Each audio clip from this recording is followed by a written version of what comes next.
Hello दोस्तों, आओ करें तैयारी में आपका स्वागत है। दोस्तों, आज की जो हमारी वीडियो होने वाली है इसमें हम उत्तर प्रदेश पीसीएस समीक्षा अधिकारी के लिए टेस्ट सीरीज करने जा रहे हैं। ये जो टेस्ट है ये स्टडी फॉर सिविल सर्विसेज का टेस्ट है, जिसको आज हम देखने वाले हैं।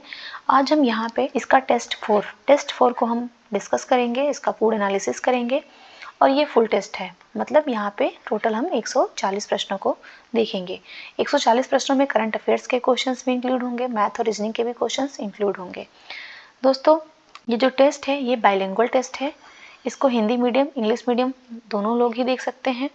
और सबसे अच्छी बात यह है कि ये टेस्ट के इंग्लिश के क्वेश्चन के जस्ट सामने ही हिंदी के क्वेश्चंस भी हैं, तो देखने में भी बिल्कुल दिक्कत नहीं होगी। अगर कहीं भी आपको हिंदी में प्रॉब्लम हो रही है तो आप इंग्लिश को देख सकते हैं, और जिन लोग को इंग्लिश में थोड़ा सा डिफिकल्ट लग रहा है वो हिंदी को देख सकते हैं। और इसमें बहुत ही अच्छे क्वेश्चंस को इंक्लूड किया गया है। बहुत ही अच्छा टेस्ट है। इसमें बहुत सारे ऐसे क्वेश्चंस हैं जो बार बार प्रीवियस एग्जाम में पूछे जाते हैं, तो आप समझिए कि वो उनको तो आप एकदम रटे ही रहना चाहिए, ऐसे क्वेश्चंस हैं। तो ये जैसे आप बार बार टेस्ट देंगे ना, तो बार बार टेस्ट करने से ये चीज़ें आपके माइंड में हो जाती हैं हमेशा के लिए, तो फिर ये क्वेश्चंस गलत नहीं होते हैं। तो आप टेस्ट को अच्छे से देखिएगा, अच्छे से करिएगा। दोस्तों, इसके अलावा भी जो है मेरे चैनल पे एसडी फॉर सिविल सर्विसेज का, ध्येय का और पीसीएस मंत्रा का भी आरओ के लिए टेस्ट पेपर है। जिन लोगों ने उसके वीडियोस को नहीं देखा है प्लीज़ वो प्लेलिस्ट में जाकर के वीडियोस को देख सकते हैं। दोस्तों, अगर आपको इसकी पीडीएफ चाहिए, आपको इसकी, तो आप डिस्क्रिप्शन में दिए हुए टेलीग्राम चैनल के लिंक को ज्वाइन करेंगे। वहाँ पे इसकी पीडीएफ है। पीडीएफ बिल्कुल फ्री है, जिसको मैंने खुद से ही बनाया है। इसकी पीडीएफ मार्केट में कहीं भी नहीं मिल रही है, मैंने खुद मेहनत किया है, खुद मैंने इसका पीडीएफ बनाया है। दोस्तों, अगर आपको लग रहा है कि मेरी मेहनत आपके काम आ रही है, मैं इतना मेहनत कर रही हूँ, अगर आप चाहते हैं मैं इसी तरीके से और भी वीडियोस लेकर के आऊँ, तो प्लीज़ आप मेरे चैनल को सब्सक्राइब करिए, मेरे वीडियोस को लाइक करिए, अपने फ्रेंड्स लोग में शेयर करिए, मुझे ज़्यादा से ज़्यादा सपोर्ट करिए। तो चलिए फिर बिना समय गवाए हुए हम प्रश्नों को देखना स्टार्ट करते हैं। इसका क्वेश्चन फर्स्ट है, सूची 1 को सूची 2 से सुमेलित करना है और बताना है कौन सा जो है वो सही है। ये अंतरिम सरकार का गठन जब हुआ था 1946 में, उस समय बताना है कि किस व्यक्ति को कौन सा मंत्रालय दिया गया था। तो देखिए यहाँ पे आसफ अली हैं। आसफ अली को कौन सा मंत्रालय दिया गया था? तो इनको रेलवे एवं परिवहन मंत्रालय दिया गया था। बिल्कुल सही सुमेलित है। सेकंड है आई आई चुंदरीगर को वाणिज्य मंत्रालय दिया गया था। और डॉक्टर राजेंद्र प्रसाद को खाद्य एवं कृषि विभाग दिया गया था। और डॉक्टर जान मथाई को उद्योग एवं आपूर्ति विभाग दिया गया था। तो इस प्रकार इसका जो सही मैच हो जाएगा 1, 3, 2, 4 हो जाएगा, तो ये इसका सही जवाब हो जाएगा। नेक्स्ट हम लोग क्वेश्चन देखते हैं, question number second number question है, अक्टूबर सितंबर 2021-22 के आंकड़ों के संदर्भ में कौन से कथन जो है वो सही है? तो इसका पहला कथन है कि भारत हाल ही में दुनिया का सबसे बड़ा चीनी उत्पादक तथा उपभोक्ता देश बन गया है। देखिए बिल्कुल करेक्ट स्टेटमेंट है, इसको ध्यान रखिएगा। ये इसके पहले वाले टेस्ट में भी ये क्वेश्चन आया था, इस बार भी आया है, रिपीटेड क्वेश्चन है। भारत जो देश है वो भी हाल में दुनिया में सबसे बड़ा चीनी का उत्पादक भी है, उपभोक्ता भी है। सेकंड स्टेटमेंट है, भारत हाल ही में दुनिया के दूसरे सबसे बड़े चीनी निर्यातक के रूप में उभर कर सामने आया है। देखिए ये भी स्टेटमेंट एकदम करेक्ट है।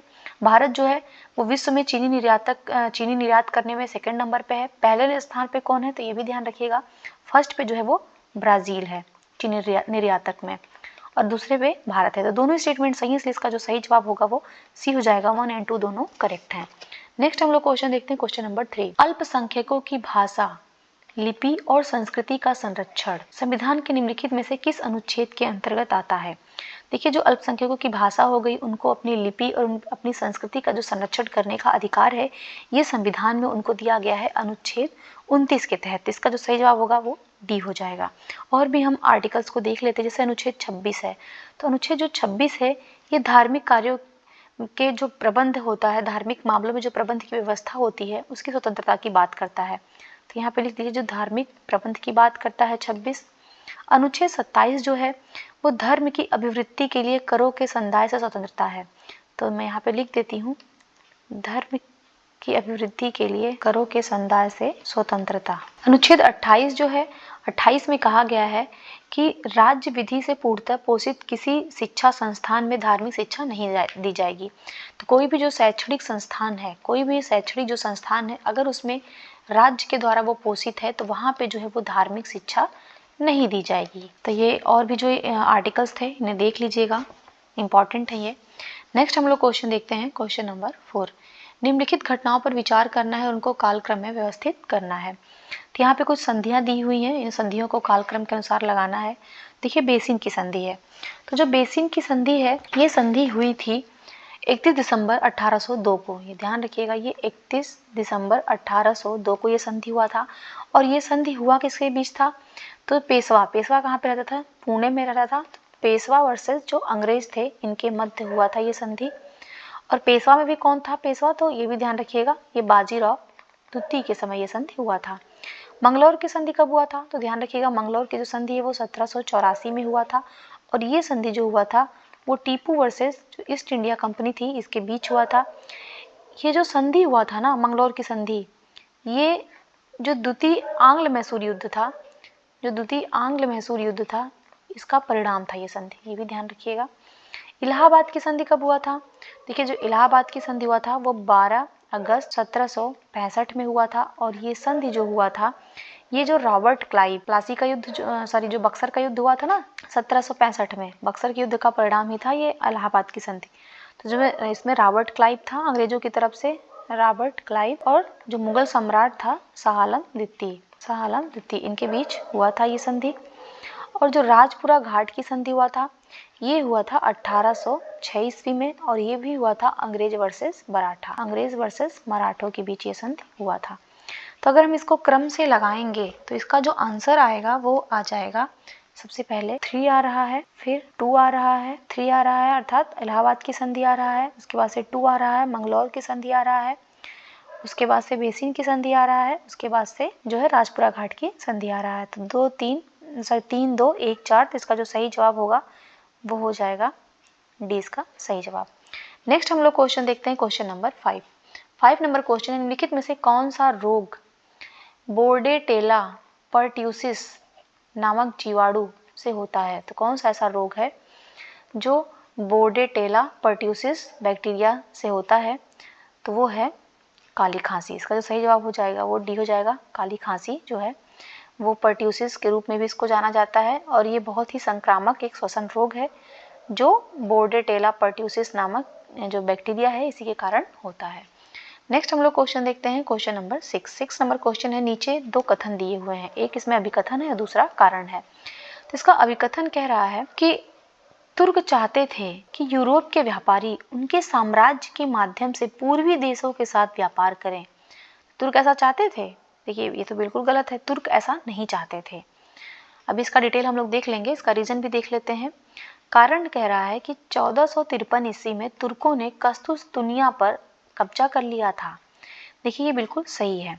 होता क्या है कि जो 1453 ईस्वी में तुर्कों ने क्या किया था, कस्तुंतुनिया पर कब्जा कर लिया, जिसके कारण पूर्वी और जो पश्चिमी देशों के बीच संपर्क था, वो जो पूर्वी देश और जो क्या कहते हैं पश्चिमी देश थे, इनके बीच जो मार्ग था, इन मार्गों पर हो गया तुर्कों का नियंत्रण।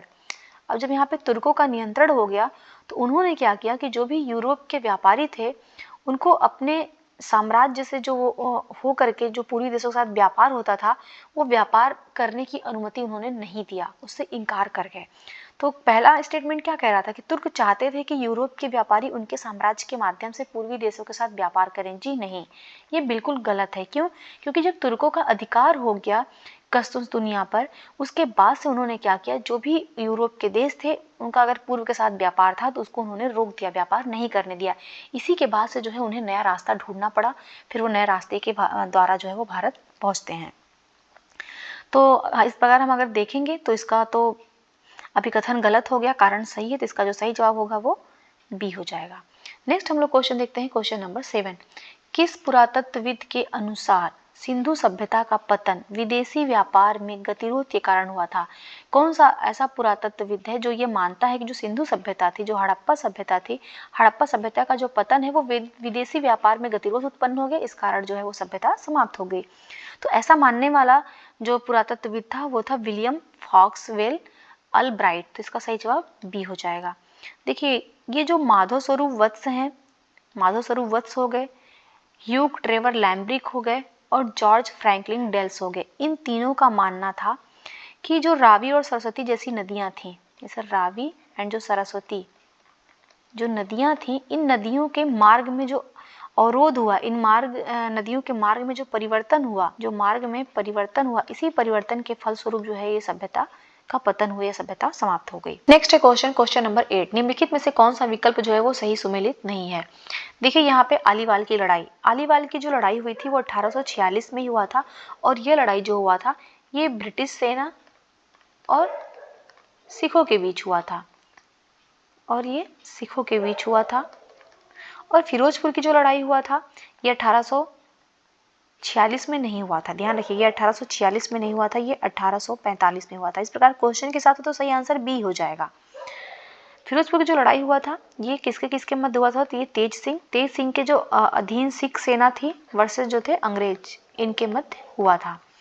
बद्दोवाल की जो लड़ाई हुआ था वो 1846 में हुआ था, और इसमें कौन थे, तो इसमें Ranjit Singh Majithia versus Harry Smith के मध्य हुआ था। और सोबराव की जो लड़ाई हुई थी ये 1846 में हुआ था, इसमें भी ब्रिटिश था हैरी स्मिथ, ये जो ब्रिटिश हैरी स्मिथ था वर्सेस सिख थे। तो ये चारों ही लड़ाइयाँ जो है सिखों के मध्य ही हुई हैं। तो ध्यान रखिएगा, जो सही जवाब हो जाएगा वो बी हो जाएगा, फिरोजपुर की लड़ाई 1845 में हुआ था।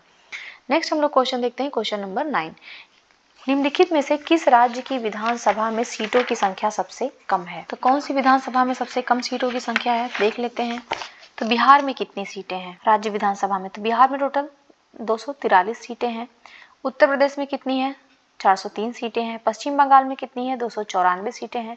महाराष्ट्र में कितनी है, 288 सीटें हैं। तो इसका जो सही जवाब होगा वो ए हो जाएगा, बिहार में सबसे कम है। सबसे अधिक कहाँ पे, उत्तर प्रदेश में है, 403 सीटें। नेक्स्ट हम लोग क्वेश्चन देखते हैं, क्वेश्चन नंबर 10, निम्नलिखित में से किस पुस्तक में 1857 के विद्रोह को सुनियोजित स्वतंत्रता संग्राम कहा गया है। तो जो 1857 का विद्रोह हुआ था इसको कौन सी पुस्तक में सुनियोजित स्वतंत्रता संग्राम कहा गया है, तो ये कहा गया है the Indian war of independence 1857 में। सही जवाब इसका सी हो जाएगा। और ये जो बुक है ये भी ध्यान रखिएगा, ये बुक को लिखा किसने है, तो वी.डी. सावरकर, विनायक दामोदर सावरकर के द्वारा ये बुक लिखा गया है। और लिखा कब गया था तो भी ध्यान रखिएगा, ये 1909 में। इसी में इन्होंने जो इसको सुनियोजित स्वतंत्रता संग्राम करार दिया है। नेक्स्ट हम लोग क्वेश्चन देखते हैं, क्वेश्चन नंबर 11, निम्नलिखित में से कौन सा विकल्प जो है वो सही सुमेलित नहीं है। देखिए सोनार में किसका प्रयोग किया जाता है, तो सोनार में हाइपरसोनिक तरंगों का उपयोग किया जाता है, जी नहीं, है तो बिल्कुल गलत है, क्योंकि सोनार में हाइपरसोनिक नहीं बल्कि पराश्रव्य तरंगे होती हैं, जो अल्ट्रासोनिक वेव्स होती हैं, उनका प्रयोग किया जाता है। ये ध्यान रखिएगा, पराश्रव्य तरंगे, या इसको इंग्लिश में कहते हैं अल्ट्रासोनिक वेव्स, इसका प्रयोग किया जाता है। तो सही जवाब तो ए ही हो जाएगा, क्योंकि पूछ रहा है कौन सा सुमेलित नहीं है, तो ए वाला जो है सही सुमेलित नहीं है। और भी ऑप्शन देख लेते हैं। पायरोमीटर, देखिए पायरोमीटर में उच्च तापमान होता है उसका मापन पायरोमीटर के द्वारा किया जाता है, बिल्कुल सही सुमेलित है। हाइग्रोमीटर में हम वायुमंडल की सापेक्षिक आर्द्रता का माप करते हैं। और रडार में जो है वो रेडियो तरंगों का उपयोग किया जाता है। तो ये तीनों ही जो है करेक्ट हैं। गलत जो विकल्प था वो सोनार वाला था। नेक्स्ट हम लोग क्वेश्चन देखते हैं, क्वेश्चन नंबर 12 नंबर क्वेश्चन है, मनसबदारी व्यवस्था के संदर्भ में कौन सा कथन जो है वो सही है। देखिए जो मनसबदारी व्यवस्था होती है ना, ये व्यवस्था जो ये फारसी शब्द है मनसब, और इसका अर्थ होता है पद। तो चलिए हम लोग ऑप्शन चेक कर लेते हैं। पहला दिया है कि मनसब जो है ये फारसी शब्द है, देखिए बिल्कुल करेक्ट है, मनसब जो है ये फारसी शब्द है और इसका जो अर्थ होता है वो होता है पद। सेकंड कह रहा है कि मुगल काल के दौरान अकबर द्वारा मनसबदारी व्यवस्था का प्रारंभ किया गया था। देखिए भी बिल्कुल करेक्ट है, मनसबदारी व्यवस्था का प्रारंभ जो है वो मुगल काल में हुआ था और इसको अकबर ने प्रारंभ किया था। और थर्ड कह रहा है कि मनसबदारी व्यवस्था मंगोल की दशमलव प्रणाली पर आधारित थी। ये भी बिल्कुल करेक्ट स्टेटमेंट है, ध्यान रखिएगा, बहुत बार एग्जाम में पूछा गया है कि मनसबदारी व्यवस्था कैसी प्रणाली पर आधारित थी। ये मंगोलों की जो दशमलव प्रणाली थी उस पर आधारित थी। और मनसबदारी व्यवस्था की शुरुआत जो है वो मध्य एशिया में हुआ था, तो ये भी बिल्कुल सही है, मनसबदारी व्यवस्था का जो प्रारंभ हुआ था वो मध्य एशिया में हुआ था। तो यहाँ पे सभी स्टेटमेंट जो है वो करेक्ट हैं, इसलिए इसका जो सही जवाब होगा वो ए हो जाएगा। 1, 2, 3, 4 सभी करेक्ट हैं। नेक्स्ट हम लोग क्वेश्चन देखते हैं, क्वेश्चन नंबर 13, निम्नलिखित में से कौन सा विकल्प जो है वो सही सुमेलित नहीं है। तो यहाँ पे कोई देश दिया है, उनकी राजधानियां दी हुई हैं। देखिए बुल्गारिया की राजधानी जो है वो सोफिया है, बिल्कुल सही है। किर्गिस्तान की राजधानी बिस्केक है, भी बिल्कुल सही सुमेलित है। मोजाम्बिक की राजधानी जो है वो मापुतो है, ये बिल्कुल सही सुमेलित है। और तजाकिस्तान की जो राजधानी है वो अशगाबाद नहीं है, ध्यान रखिएगा। तजाकिस्तान की जो राजधानी है वो दुशांबे है, इसकी राजधानी दुशांबे है।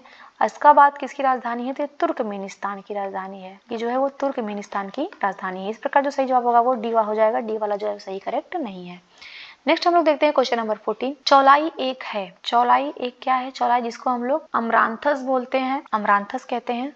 तो ये जो चौलाई होता है ना, ये लौह प्रचुर युक्त सब्जी होता है, तो इसका जो सही जवाब होगा वो हो जाएगा डी। नेक्स्ट देखते हैं हम लोग क्वेश्चन नंबर 15। निम्नलिखित में से कौन से कथन जो है वो सही है? पहला है तुर्की भाषा तुर्क शासकों की मातृभाषा थी। देखिए जो तुर्क शासक थे, तुर्क शासकों की जो मातृभाषा थी, जो इनकी मातृभाषा थी वो इनकी तुर्की थी। और इनकी जो प्रशासनिक भाषा थी, जिनकी प्रशासनिक भाषा थी वो फारसी थी। और इनकी जो धार्मिक भाषा थी या जो धार्मिक कार्य करते थे, इनकी धार्मिक भाषा अरबी थी। ये इनके बारे में इंपॉर्टेंट है, इनकी भाषाओं के बारे में। चलिए अब स्टेटमेंट हम लोग देख लेते हैं। तो पहला स्टेटमेंट है कि तुर्की भाषा तुर्क शासकों की मातृभाषा थी, बिल्कुल करेक्ट है। सेकंड है फारसी भाषा तुर्क शासकों की प्रशासनिक भाषा थी, ये बिल्कुल करेक्ट है। थर्ड कह रहा है मंगोलियाई भाषा तुर्क शासकों की धार्मिक कार्यों की भाषा थी, देखिए बिल्कुल गलत है। अभी हमने क्या देखा, इनकी जो धार्मिक भाषा थी वो मंगोलियाई भाषा नहीं थी बल्कि वो अरबी भाषा थी। तो इस प्रकार थर्ड गलत होगा, सही केवल 1 और 2 होगा, तो इसका जो सही जवाब होगा वो डी हो जाएगा। नेक्स्ट हम लोग क्वेश्चन देखते हैं, क्वेश्चन नंबर 16 नंबर क्वेश्चन है निम्नलिखित में से किस जिले में उत्तर प्रदेश वन सर्वेक्षण रिपोर्ट 2021 के अनुसार वन आवरण में 100 वर्ग किलोमीटर से अधिक की कमी दर्ज की गई है? ध्यान रखिएगा, यहाँ पे पूछ रहा है कि कमी दर्ज किया गया है, तो कमी कहाँ पे दर्ज किया गया है? तो देखिए जो सर्वाधिक कमी दर्ज किया गया है ना वो सोनभद्र में किया गया है, तो इसका जो सही जवाब होगा वो ए हो जाएगा। सर्वाधिक कमी सोनभद्र में किया गया है।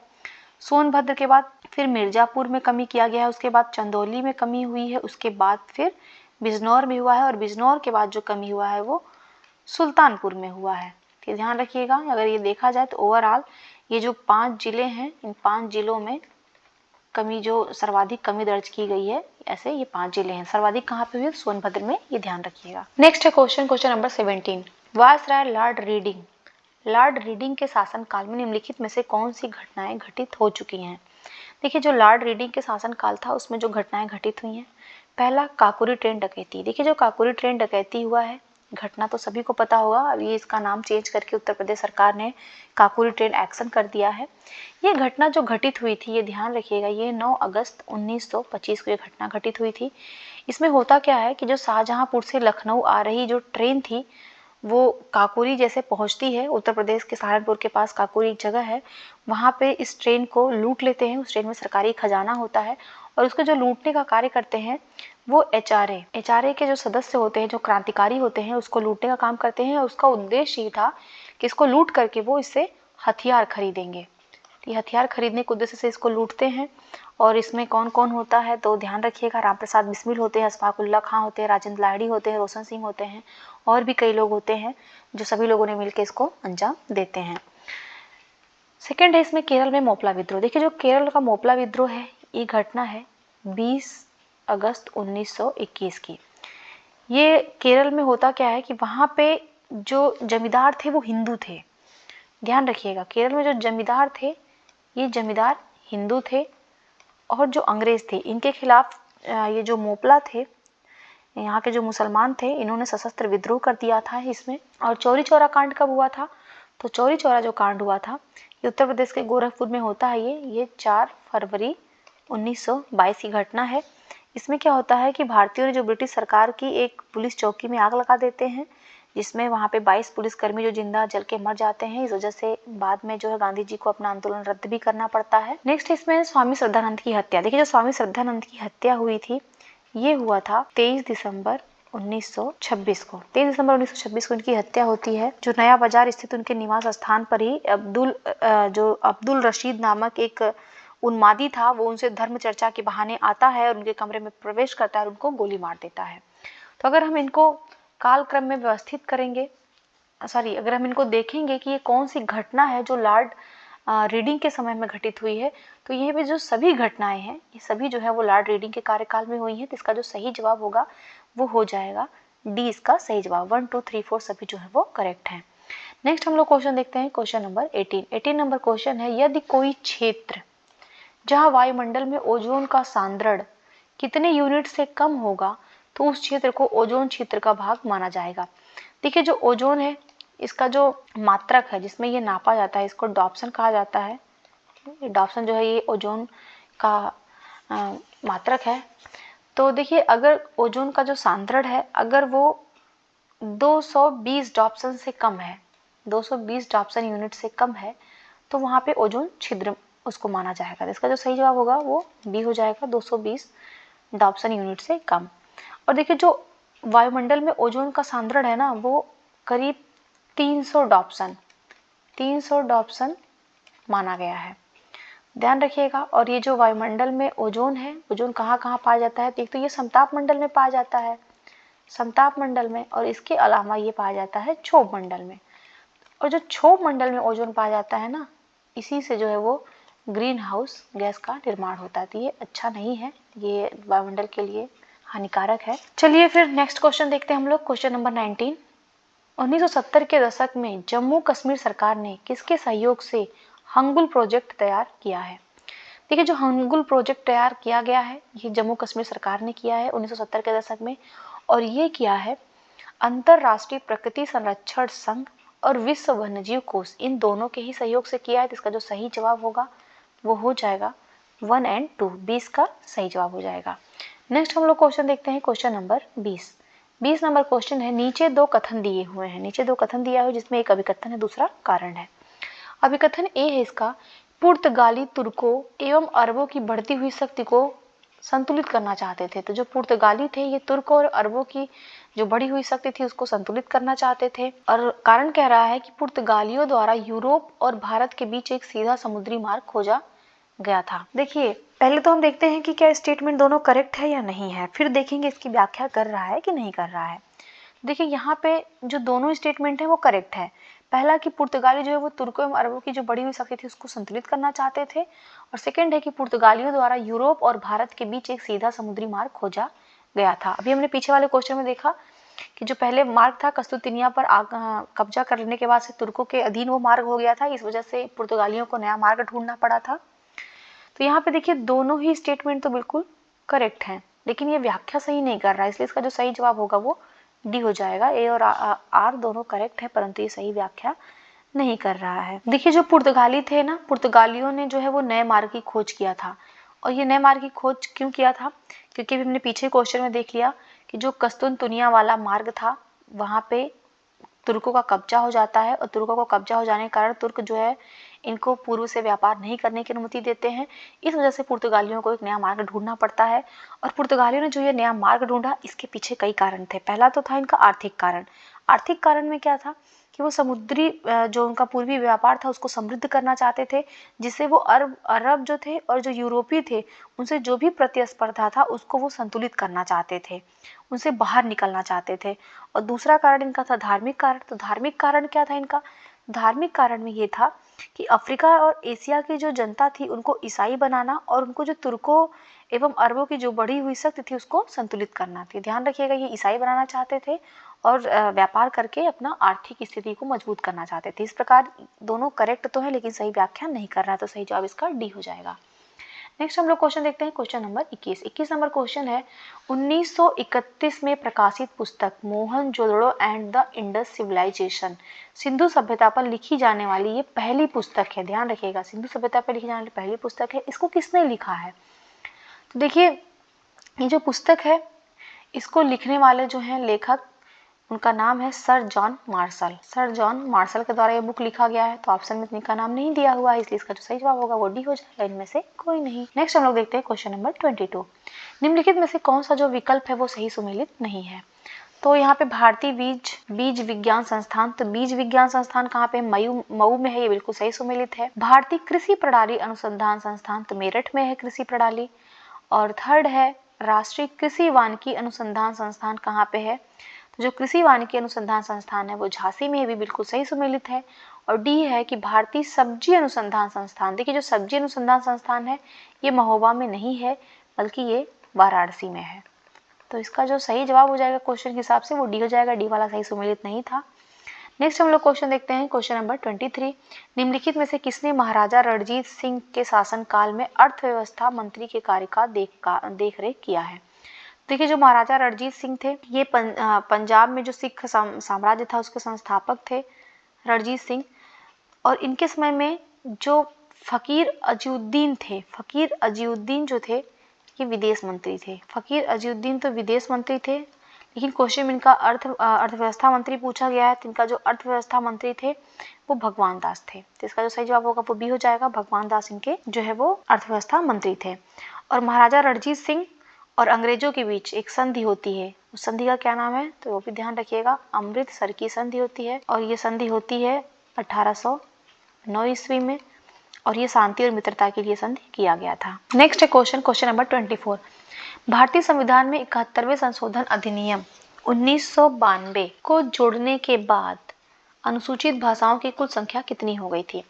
देखिए, संविधान में जो भाषाओं की बात किया गया है वो 8वीं अनुसूची में किया गया है, 8वीं अनुसूची में किया गया है। वर्तमान में 8वीं अनुसूची में है 22 भाषाएं, लेकिन प्रारंभ में कितनी थी तो प्रारंभ में 14 भाषाएं थी। इसमें हुआ 3 बार संशोधन, उसके बाद इसमें जोड़ी गई भाषाएं। अब हम यहाँ पे देख लेते हैं पूरा डिटेल कि कौन कौन सा संशोधन हुआ, कितनी भाषाएं हुई।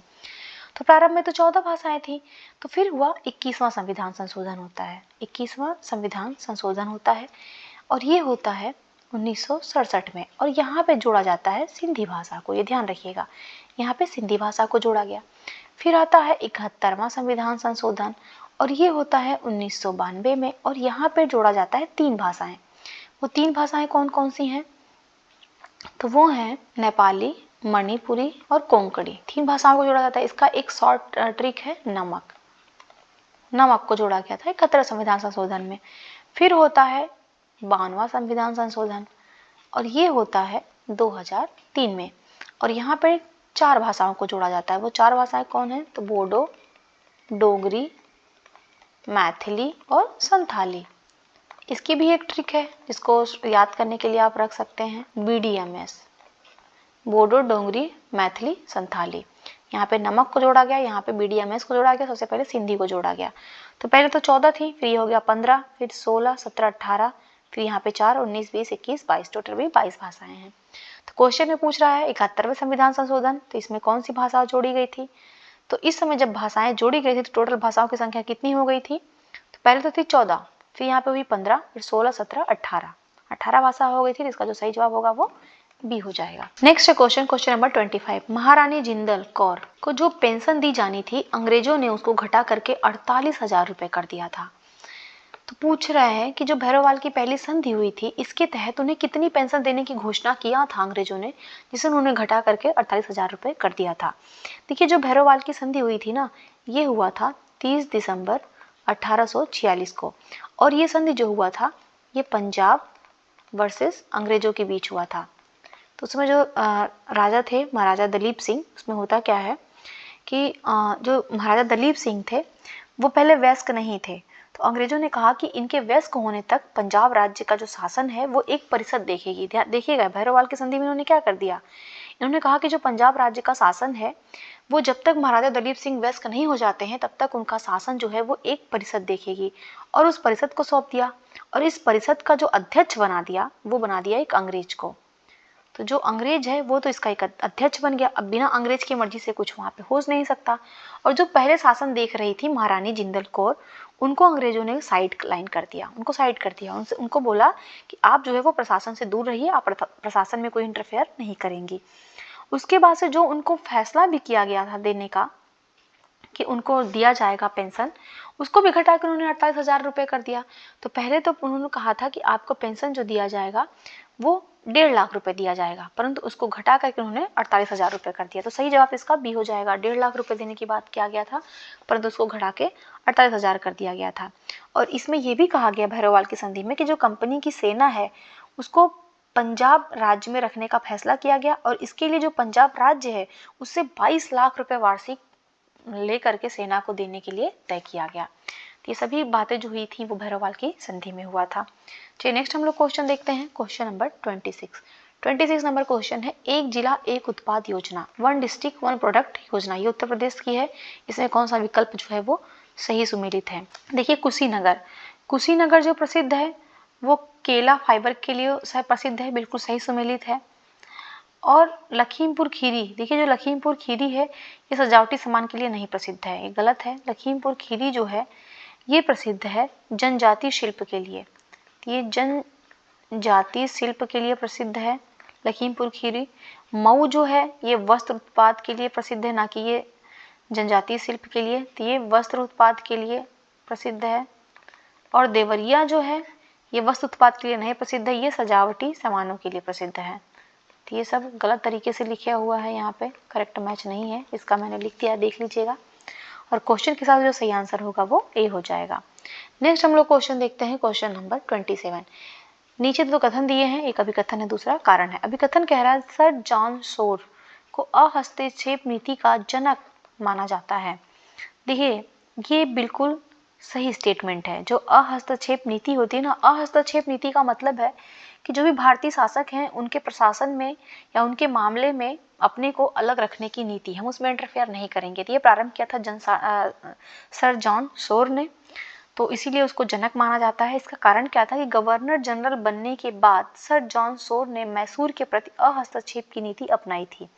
देखिए बिल्कुल सही है, कार्नवालिस के बाद जो है वो जॉन सोर गवर्नर जनरल बनकर आता है, लेकिन उन्होंने मैसूर के प्रति अहस्तक्षेप की नीति अपनाई, इसलिए जो सर जॉन सोर हैं उनको अहस्तक्षेप नीति का जनक माना जाता है। बाद में आता है सर जॉन लॉरेंस, बाद में कौन आता है, लॉरेंस आता है। और लॉरेंस जो है ये अफगानिस्तान के प्रति अहस्तक्षेप की नीति अपनाता है, अफगानिस्तान के प्रति जो है ये अहस्तक्षेप नीति अपनाता है। तो यहाँ पे देखेंगे हम कथन और कारण दोनों सही हैं, परंतु ये सही व्याख्या भी कर रहा है, तो इसका जो सही जवाब होगा वो सी हो जाएगा। नेक्स्ट हम लोग क्वेश्चन देखते हैं, क्वेश्चन नंबर 28। भारत में भूतापीय ऊर्जा से संबंधित क्षेत्रों में कौन सा कथन या जो विकल्प है वो सही नहीं है। तो यहाँ पे भूतापीय ऊर्जा की बात कर रहा है, जियोथर्मल एनर्जी। तो पूगा घाटी, पूगा घाटी जो है ये कहाँ पे है, तो ये लद्दाख में है, बिल्कुल सही सुमेलित है। ताता पानी कहाँ पे है, ताता पानी जो है वो छत्तीसगढ़, बलरामपुर छत्तीसगढ़ में है। और तप्त पानी जो है वो उड़ीसा में है, भी बिल्कुल सही सुमेलित है। और अनहोनी, अनहोनी कहाँ पे है, तो ये पश्चिम बंगाल में नहीं है, अनहोनी जो है ये है मध्य प्रदेश में, तो ये मध्य प्रदेश में है। इस प्रकार जो सही जवाब होगा वो डी हो जाएगा, डी वाला जो है वो सही सुमेलित नहीं है। इसके अलावा भी एग्जाम में पूछा जाता है, ध्यान रखिएगा। तपोवन, तपोवन कहाँ पे है, तो ये उत्तराखंड में है। नेक्स्ट हम लोग क्वेश्चन देखते हैं, क्वेश्चन नंबर 29 नंबर क्वेश्चन है, शुजाउद्दौला ने निम्नलिखित में से किसके साथ बनारस की संधि किया था। देखिए जो बनारस की संधि किया था ये हुआ था शुजाउद्दौला और वारेन हेस्टिंग्स के मध्य। इसका जो सही जवाब हो जाएगा वो हो जाएगा 20 का सही जवाब। और ये जो संधि हुआ था ये 1773 में हुआ था ये संधि। नेक्स्ट हम लोग क्वेश्चन देखते हैं, क्वेश्चन नंबर 30। निम्नलिखित में से उत्तर प्रदेश की कौन सी हस्ती ठुमरी गायिका होने के साथ साथ वो गजल गायक भी हैं। तो कौन ऐसा है जो ठुमरी गायिका भी हैं और गजल गायक भी हैं, तो वो हैं बेगम अख्तर। इसका सही जवाब ए हो जाएगा। बेगम अख्तर जो है वो ठुमरी गायिका भी हैं और गजल गायक भी हैं। लच्छू महाराज जो है वो कथक करते हैं, ये कथक नर्तक हैं। और मालिनी अवस्थी जो हैं ये लोक गायिका हैं, ये लोक गायिका हैं मालिनी अवस्थी। और शंभू महाराज जो हैं ये भी नर्तक हैं और नर्तक के साथ साथ ये प्लस ठुमरी गायक भी हैं। चलिए नेक्स्ट क्वेश्चन देखते हैं, क्वेश्चन नंबर 31 अलीनगर की संधि के बारे में है। तो अलीनगर की संधि के संदर्भ में कौन से कथन सही हैं। देखिए अलीनगर की संधि कब हुआ था, तो पहली चीज तो ये संधि हुआ था ये 9 फरवरी 1757 में हुआ था, प्लासी के पहले की बात है ये। इसमें होता क्या है कि यह संधि बंगाल के जो नवाब थे शुजाउद्दौला और रॉबर्ट क्लाइव के बीच हुआ था, बिल्कुल सही है। और इस संधि के द्वारा जो कंपनी के अधिकार क्षेत्र थे और विशेषाधिकार थे उनको फिर से स्थापित किया गया था, तो ये भी बिल्कुल करेक्ट है। और थर्ड है कि कंपनी के नवाब द्वारा मुआवजे का भुगतान करने के लिए कहा गया था, जिसका निर्णय नवाब को स्वयं करना था। देखिए यहाँ पे तीनों ही स्टेटमेंट जो है वो बिल्कुल करेक्ट हैं, तो इसका जो सही जवाब होगा वो ए हो जाएगा। 1, 2 एंड 3 तीनों करेक्ट हैं। नेक्स्ट हम लोग क्वेश्चन देखते हैं, क्वेश्चन नंबर 32 नंबर क्वेश्चन है, निम्नलिखित में से कौन सा विकल्प जो है वो सही सुमेलित नहीं है। भौतिक राशि दी हुई है और यहाँ पे उनकी इकाइयां दिया हुआ है। तो पारिस्थितिक दाब जो है इसके इसकी जो मापने की इकाई है वो पास्कल नहीं है, ये ध्यान रखिएगा, ये गलत दिया हुआ है। पास्कल जो है ये तो दाब मापने की इकाई है, ये ध्यान रखिएगा, दाब मापने की इकाई पास्कल है। और पास की दबाव जो है ये नापने की जो इकाई है वो है बार। तो इस प्रकार तो सही जवाब ये हो जाएगा, लेकिन अन्य विकल्प को भी चेक कर लेते हैं। जल का जो बहाव होता है उसको क्यूसेक में मापते हैं, और ओजोन परत की जो मोटाई होती है उसको डॉप्सन में मापते हैं, तेल की जो मात्रा होता है उसको बैरल में मापते हैं। नेक्स्ट हम लोग क्वेश्चन देखते हैं, क्वेश्चन नंबर 33। भारत में वास्तविक ब्रिटिश प्रभुसत्ता किस युद्ध में जीत के बाद ही स्थापित हुई थी? देखिए जो ब्रिटिश लोग हैं ना, ये भारत में तो आए थे व्यापार करने के लिए, फिर धीरे धीरे ये क्या करते हैं, अपनी सत्ता स्थापित कर लेते हैं, लेकिन जो वास्तविक सत्ता स्थापित करते हैं ये बक्सर के युद्ध के बाद ही करते हैं। इसका जो सही जवाब होगा वो सी हो जाएगा, बक्सर के युद्ध के बाद ही। देखिए जो बक्सर का युद्ध हुआ था ना, ये हुआ था 22 अक्टूबर 1764 को। और उस युद्ध में होता क्या है, एक तरफ तो कंपनी लड़ रही है और कंपनी के साथ साथ एक त्रिगुट लड़ रहा है। उस त्रिगुट में कौन है, तो मीर कासिम है, मीर कासिम है, और जो अवध का नवाब है सुजाउद्दौला है, और जो मुगल सम्राट है शाह आलम द्वितीय, जो मुगल सम्राट है शाह आलम सेकंड, ये लड़ रहा है। ये तीनों मिलकर लड़ रहे हैं, फिर भी कंपनी ने इन्हें हरा दिया, जीत कंपनी की होती है। और इसका परिणाम होता ये है कि जो बंगाल, बिहार, झारखंड, उड़ीसा, इन सभी का जो दीवानी अधिकार था वो कंपनी के पास चला जाता है। और जो बंगाल का पहला राज्यपाल बनाया जाता है वो रॉबर्ट क्लाइव को बनाया जाता है। और इसी समय जो होता है वो इलाहाबाद की संधि होती है, और इलाहाबाद की संधि के बाद से क्या होता है कि जो बंगाल होता है वो जो मुगल सम्राट था वो अंग्रेजों को सौंप देता है। और सबसे इम्पॉर्टेंट बात इसमें यही होती है कि इस जीत ने जो है वो अंग्रेजों को उत्तरी भारत में एक महान शक्ति और पूरे देश पर वर्चस्व का जो दावेदार उनको बना देती है। इस वजह से ये बहुत इंपॉर्टेंट हो जाता है। इसका जो सही जवाब होगा वो सी हो जाएगा। नेक्स्ट हम लोग क्वेश्चन देखते हैं, क्वेश्चन नंबर 34 नंबर क्वेश्चन है, ज्ञानपीठ पुरस्कार। ज्ञानपीठ पुरस्कार के पहले प्राप्तकर्ता लेखक जी शंकर कुरूप, उनको 1965 में दिया गया था। वो किस भाषा के लेखक थे? तो जो पहला ज्ञानपीठ पुरस्कार है ये किसको दिया गया था? ये जी शंकर कुरूप को दिया गया था। कब दिया गया था? 1965 में दिया गया था। और ये कौन से भाषा में लिखते थे? तो ये लिखते थे मलयालम भाषा में। तो इसका जो सही जवाब होगा वो हो जाएगा सी, इसका सही जवाब। और इनकी जो कविताओं का संग्रह है, जी शंकर कुरूप के जो कविताओं का संग्रह है उसका नाम है ओडक्कुझल, इसको इंग्लिश में कहते हैं द बैम्बू फ्लूट। तो मैं यहाँ पे लिख देती हूँ ओडक्कुझल, ये इसको कहते हैं द बम्बू फ्लूट। नेक्स्ट हम लोग क्वेश्चन देखते हैं, क्वेश्चन नंबर 35। 1772 ईस्वी में अंग्रेजों के संरक्षण को छोड़कर मुगल बादशाह शाह आलम द्वितीय किस मराठा शासक के नेतृत्व में मराठों की संरक्षिता स्वीकार करने के लिए दिल्ली आ गया था? देखिए जो मुगल बादशाह था शाह आलम द्वितीय, ये 1772 में जो अंग्रेजों के संरक्षण से निकल करके ये इलाहाबाद की जो संधि करता है उसके बाद से ये छोड़ करके ये मराठों के संरक्षण में आ जाता है। और उस समय जो पेशवा था या मराठा सारी जो समय शासक था वो था माधवराव। इसका जो सही जवाब होगा वो सी हो जाएगा, माधवराव के संरक्षण में गया था। नेक्स्ट हम लोग क्वेश्चन देखते हैं, क्वेश्चन नंबर 36 नंबर क्वेश्चन है, डॉक्टरों द्वारा मरीजों के पेट के अंदर की जांच के लिए इस्तेमाल किया जाने वाला एंडोस्कोप किस प्रकार की घटना के सिद्धांत पर काम करता है? देखिए ये इंपॉर्टेंट क्वेश्चन है, ये कई बार एग्जाम में पूछा जाता है, साइंस के क्वेश्चन है कि डॉक्टर जो है वो मरीजों के पेट के अंदर की जांच करने के लिए जो एंडोस्कोप का प्रयोग करता है वो प्रकाश की कौन सी घटना पर काम करता है, कौन से सिद्धांत पर? तो वो काम करता है total internal reflection of lights जो होता है। तो इसका जो सही जवाब होगा वो सी हो जाएगा, प्रकाश का कुल आंतरिक परावर्तन, total internal reflection of light. Next है क्वेश्चन नंबर 37। सूची एक को सूची दो से सुमेलित करना है और सही उत्तर का चयन करना है। देखिए यहाँ पे बौद्ध संगीति दिया हुआ है और उनके स्थान दिए हुए कहाँ पे आयोजित हुई थी। देखिए जो प्रथम बौद्ध संगीति हुई थी ना, यहाँ पे मैं लिख देती हूँ, जो प्रथम बौद्ध संगीति हुई थी ये हुआ था 483 ईसा पूर्व में। और ये कहाँ पे हुआ था? तो ये राजगृह में हुआ था, राजगृह में हुआ था। और उस समय जो शासक था वो अजात शत्रु शासक था। और इसके जो अध्यक्ष थे वो महाकश्यप थे, महाकश्यप इसके अध्यक्ष थे। सेकंड जो हुआ था वो हुआ था 383 ईसा पूर्व में, और ये हुआ था वैशाली में। और उस समय जो राजा था वो कालाशोक था, और उस समय जो अध्यक्ष थे वो साबाकामी थे। जो तृतीय बौद्ध संगीति होती है ये होता है 255 ईसा पूर्व में, और ये पाटलिपुत्र में होता है, और ये अशोक के शासन काल में होता है। और उस समय जो अध्यक्ष थे वो मोगलीपुत्र तिस थे। जो मोगली पुत्तिस थे वो इसके अध्यक्ष थे। फोर्थ जो संगीति होती है ये होती है 1 ईस्वी में होती है और ये होती है कुंडलवन कश्मीर में।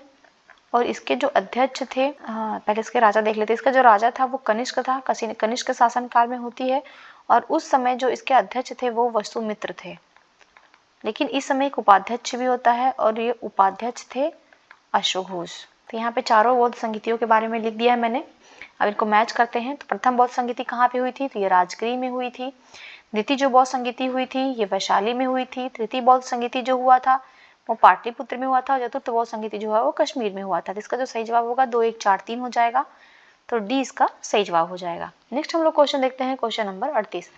विश्व पोलियो दिवस प्रत्येक वर्ष किस माह में मनाया जाता है? देखिए जो विश्व पोलियो दिवस मनाया जाता है ये 24 अक्टूबर को मनाया जाता है। इसका सही जवाब डी हो जाएगा। अक्टूबर में भी 24 अक्टूबर को मनाया जाता है। मार्च में क्या मनाया जाता है? देखिए जो 24 मार्च होता है 24 मार्च को विश्व तपेदिक दिवस मनाया जाता है। और जून में क्या मनाया जाता है? तो जून में ध्यान रखिए जो 21 जून होता है, 21 जून में जो अंतरराष्ट्रीय योगा डे मनाया जाता है। नेक्स्ट हम लोग क्वेश्चन देखते हैं, क्वेश्चन नंबर 39 नंबर क्वेश्चन निम्नलिखित में से कौन सा विटामिन पानी में घुलनशील विटामिन नहीं है? तो कौन सा विटामिन है जो पानी में नहीं घुलता है? तो इसकी एक ट्रिक है, ट्रिक याद रखिएगा, KEDA कीड़ा का भी पानी में नहीं घुलता है।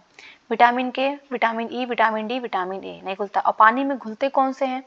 तो ये दो है जो नहीं घुलता है, और जो घुलते हैं वो कौन से हैं? तो गई भैंस पानी में। विटामिन बी और विटामिन सी ये पानी में घुलनशील विटामिन है। तो देखिए यहाँ पे थायमीन दिया है, तो थायमीन का नाम क्या है? तो इसको हम विटामिन B1 कहते हैं। राइबोफ्लेविन, जो राइबोफ्लेविन है इसको विटामिन B2 कहा जाता है। और नियासिन जो है ये विटामिन B6 का नाम है। तो ये तीनों ही विटामिन जो है वो पानी में घुलनशील है, इसलिए इसका जो सही जवाब होगा वो डी हो जाएगा। इनमें से कोई नहीं, अर्थात ये जो है सभी पानी में घुलनशील हैं। नेक्स्ट हम लोग क्वेश्चन देखते हैं, क्वेश्चन नंबर 40 नंबर क्वेश्चन है, निम्नलिखित में से कौन सा परंपरागत जैव ईंधन स्टार्च फसलों जैसे मक्का, गेहूं आदि से प्राप्त साधारण शर्करा के किण्वन द्वारा निर्मित होता है? तो जो परंपरागत जैव ईंधन स्टार्च हो गया और या जो भी जैसे मक्का हो गया, गेहूं हो गया, इनके जो किण्वन से जो निर्मित किया जाता है उसको इथेनॉल कहा जाता है। इसका जो सही जवाब होगा वो ए हो जाएगा। नेक्स्ट हम लोग देखते हैं क्वेश्चन नंबर 41, कौन सा जो है वो कथन सही है और सही उत्तर का चयन करना है। तो पहला है कि ललित विस्तार सूत्र संस्कृत महायान बौद्ध सूत्र है जो गौतम बुद्ध की पूरी जीवनी को दर्शाता है। देखिए बिल्कुल करेक्ट स्टेटमेंट है। जो ललित विस्तार है ये गौतम बुद्ध की जीवनी को दिखाता है और ये जो है वो संस्कृत में लिखा गया है और ये महायान बौद्ध सूत्र है। सेकंड है कि मिलिंद पन्हू बौद्ध विच जो नागसेन है और इंडो ग्रीक जो राजा था मिनांडर, इसके बीच जो संवाद है ये मिलिंद पन्हू में है। तो दोनों स्टेटमेंट करेक्ट हैं, तो इसका जो सही जवाब होगा वो सी हो जाएगा। नेक्स्ट क्वेश्चन नंबर 42, जैव सुरक्षा पर कार्टेजोना प्रोटोकॉल 2003 में लागू किया गया था, किससे संबंधित था? इसका जो सही जवाब होगा वो बी हो जाएगा। ये जीवित संशोधित जीवों के सुरक्षित हस्तांतरण, संचार और उनके उपयोग से संबंधित था, इसलिए इसका सही जवाब बी हो जाएगा। नेक्स्ट हम लोग क्वेश्चन देखते हैं, क्वेश्चन नंबर 43, निम्नलिखित घटनाओं पर विचार करना है और उनको कालक्रम के अनुसार व्यवस्थित करना है। दीपावली घोषणा लॉर्ड इरविन के द्वारा हुआ था और ये कब हुआ था? तो ये भी ध्यान रखिएगा 1929 में हुआ था। गांधी इरविन समझौता जो हुआ था, गांधी इरविन समझौता 1931 में हुआ था। सांप्रदायिक पुरस्कार की जो घोषणा हुआ था, कम्युनल अवार्ड जिसको बोलते हैं, इसका घोषणा हुआ था 1932 में। और डांडी मार्च हुआ था जो 12 मार्च 1930 में। अगर इसको हम लोग क्रम में लगाएंगे तो इसका जो सही जवाब हो जाएगा वो हो जाएगा 1 4 2 3 1 4 1 4 2 3, तो सही जवाब इसका बी हो जाएगा। नेक्स्ट हम लोग क्वेश्चन देखते हैं, क्वेश्चन नंबर 44 नंबर क्वेश्चन में से कौन सा कथन जो है वो सही है? सही उत्तर का चयन करना है। मनुष्य का कान 1000 से 5000 हर्ट्ज की आवृत्तियों के लिए सबसे कम उपयुक्त माना जाता है। देखिए बिल्कुल करेक्ट स्टेटमेंट है। जो मनुष्य का कान होता है ना वो 1000 से लेकर के 5000 हर्ट्ज की आवृत्ति को ही सुन सकता है, उसके लिए उपयुक्त है ये। सेकंड है कि मनुष्य की जो आंख है वो पीले हरे रंग के लिए सबसे उपयुक्त मानी जाती है। देखिए ये बिल्कुल करेक्ट है। मनुष्य की जो आंख है वो पीले और हरे रंग के लिए सबसे मतलब सही मानी जाती हैं। थर्ड है हमारे कानों द्वारा जो सुनी गई ध्वनि होती है उसका प्रभाव हमारे मस्तिष्क में 1 सेकेंड के 1/16वें भाग तक बना रहता है। देखिए ये गलत है। क्योंकि हमारा जो कान होता है ना, मनुष्य का जो कान होता है, अगर वो किसी भी ध्वनि को सुन रहा है तो वो उसके मस्तिष्क पे जो उसका प्रभाव रहेगा वो 1 सेकंड के 1/10वें भाग तक ही रहता है। इस वजह से थर्ड गलत हो जाएगा, केवल सही होगा 1 और 2। तो इसका जो सही जवाब होगा वो डी हो जाएगा। नेक्स्ट हम लोग क्वेश्चन देखते हैं, question number 45। Uttar Pradesh one सर्वेक्षण रिपोर्ट 2021 के अनुसार निम्नलिखित में से किस जिले में क्षेत्रफल की दृष्टि से सबसे कम वनावरण है? जो सबसे कम वनावरण है वो है चित्रकूट में। इसका जो सही जवाब होगा वो डी हो जाएगा, चित्रकूट में सबसे कम है। और सबसे अधिक कहाँ पे है? तो जो मैक्सिमम है वो है सोनभद्र में, सोनभद्र में है मैक्सिमम। नेक्स्ट हम लोग क्वेश्चन देखते हैं, क्वेश्चन नंबर 46। किसी व्यक्ति को अपना पूर्ण रूप से खड़ा प्रतिबिंब देखने के लिए आवश्यक दर्पण की न्यूनतम लंबाई व्यक्ति की लंबाई की कितनी होती है? देखिए, अगर कोई व्यक्ति है और ये जो व्यक्ति है अगर ये अपना पूरा प्रतिबिंब देखना चाहता है किसी मिरर में, तो जो मिरर होगा वो इसकी लंबाई का आधा होना चाहिए। तो इसका जो सही जवाब होगा वो सी हो जाएगा, व्यक्ति की लंबाई का आधा होगा तो अपना पूरा प्रतिबिंब उसमें देख लेगा। नेक्स्ट हम लोग क्वेश्चन देखते हैं, क्वेश्चन नंबर 47। 47 नंबर क्वेश्चन है, सूची 1 को सूची 2 से सुमेलित करना है और सही उत्तर का चयन करना है। तो यहाँ पे उत्तर प्रदेश में कुछ ताम्र निधियां दी हुई हैं और उनके प्राप्ति स्थल का नाम दिया है। तो राजपुर परसू जो है ये बिजनौर में है, बिल्कुल सही सुमेलित है। बिसौली जो है ये बदायूं में है। और सरथौली कहाँ पे है? तो ये शाहजहांपुर में है। और परिहार जो है वो उन्नाव में है। तो इसको मैच करेंगे तो 1 3 2 4 हो जाएगा। तो सही जवाब इसका ए हो जाएगा। Next question number 48। सामवेद की तीनों शाखाओं के संदर्भ में कौन सा कथन सही है? देखिए, जो सामवेद है ना, इसमें 3 शाखाएं होती हैं। पहला तो कौथुम संहिता होती है और कौथुम संहिता जो है वो गुजरात राज्य से संबंधित है, बिल्कुल सही सुमेलित है ये। सेकंड जो संहिता होती है वो राणायणी संहिता होती है और ये महाराष्ट्र राज्य से संबंधित है। और थर्ड जो होती है वो जैमिनी संहिता होती है और कर्नाटक राज्य से संबंधित है। ये तीनों ही बिल्कुल सही सुमेलित है। इसका जो सही जवाब होगा वो ए हो जाएगा। 1 2 और 3 तीनों करेक्ट है। नेक्स्ट हम लोग क्वेश्चन देखते हैं, क्वेश्चन नंबर 49। UNFCCC के पार्टियों के सम्मेलन का 28वां सत्र 2023 के अंत में कहाँ पे आयोजित किया जाएगा? पहली चीज तो इसका फुल फॉर्म जान लीजिए। फुल फॉर्म भी कई बार एग्जाम में पूछ लिया जाता है। तो इसका फुल फॉर्म है United Nations framework convention climate change. ध्यान रखिएगा, United nation framework convention on climate change. और इसका जो 28वां सम्मेलन हुआ है, 28वां सम्मेलन हुआ है दुबई में, यूएई के दुबई में हुआ। जिसका जो सही जवाब होगा वो ए हो जाएगा। और ये भी ध्यान रखिएगा, इसका जो 27वां सम्मेलन हुआ था, 27वां कहाँ पे हुआ था? तो ये मिस्र में जो जगह है शर्म अल शेख, तो मिस्र में शर्म अल शेख में इसका 27वां सम्मेलन हुआ था। नेक्स्ट हम लोग क्वेश्चन देखते हैं, क्वेश्चन नंबर 50। सूची 1 को सूची 2 से सुमेलित करना है और सही उत्तर का चयन करना है। तो यहाँ पे देखिए तीर्थंकरों के नाम दिया हुआ है और उनके प्रतीक चिन्ह दिए हुए हैं। देखिए, जो पार्श्वनाथ हैं, पार्श्वनाथ का जो प्रतीक चिन्ह है वो है सर्प। महावीर का है सिंह और वासुपूज्य का है भैंसा और विमलनाथ का है वराह। इस प्रकार इसका जो सही जवाब हो जाएगा, मैच करेंगे, वो डी का सही जवाब हो जाएगा। इसके अलावा भी कुछ इनके तीर्थंकरों के चिन्ह है जिनको याद रखिएगा, कुछ इंपॉर्टेंट है। जैसे पहले तीर्थंकर क्या है? तो ये पहले तीर्थंकर का नाम था ऋषभदेव और ऋषभदेव का जो चिन्ह है वो है बैल, ऋषभदेव का बैल है। सेकंड जो थे वो थे अजीतनाथ, जो सेकंड है वो है अजीतनाथ। और अजीतनाथ का जो प्रतीक है वो है हाथी।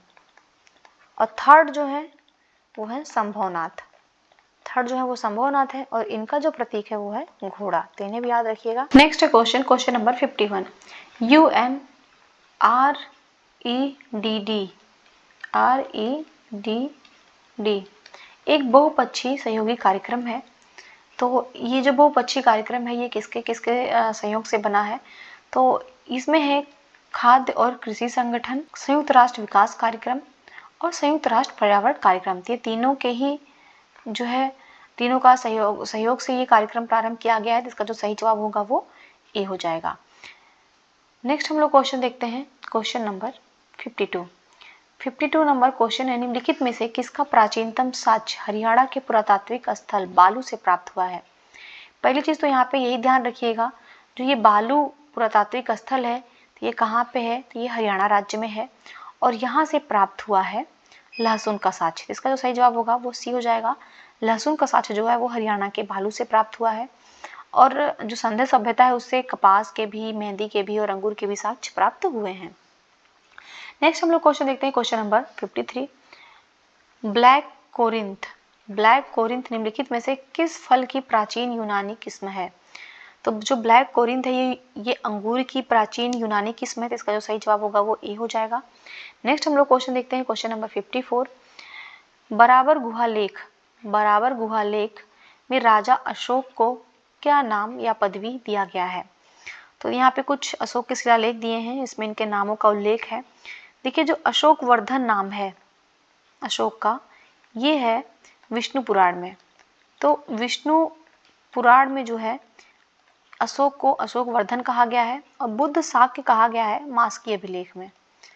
तो जो मास्की अभिलेख है, मास्की अभिलेख में जो है इनको बुद्ध शाक्य कहा गया है। और मगधाधीराज, मगधाधीराज जो कहा गया है वो भाब्रू शिलालेख में कहा गया है, भाब्रू अभिलेख में कहा गया है।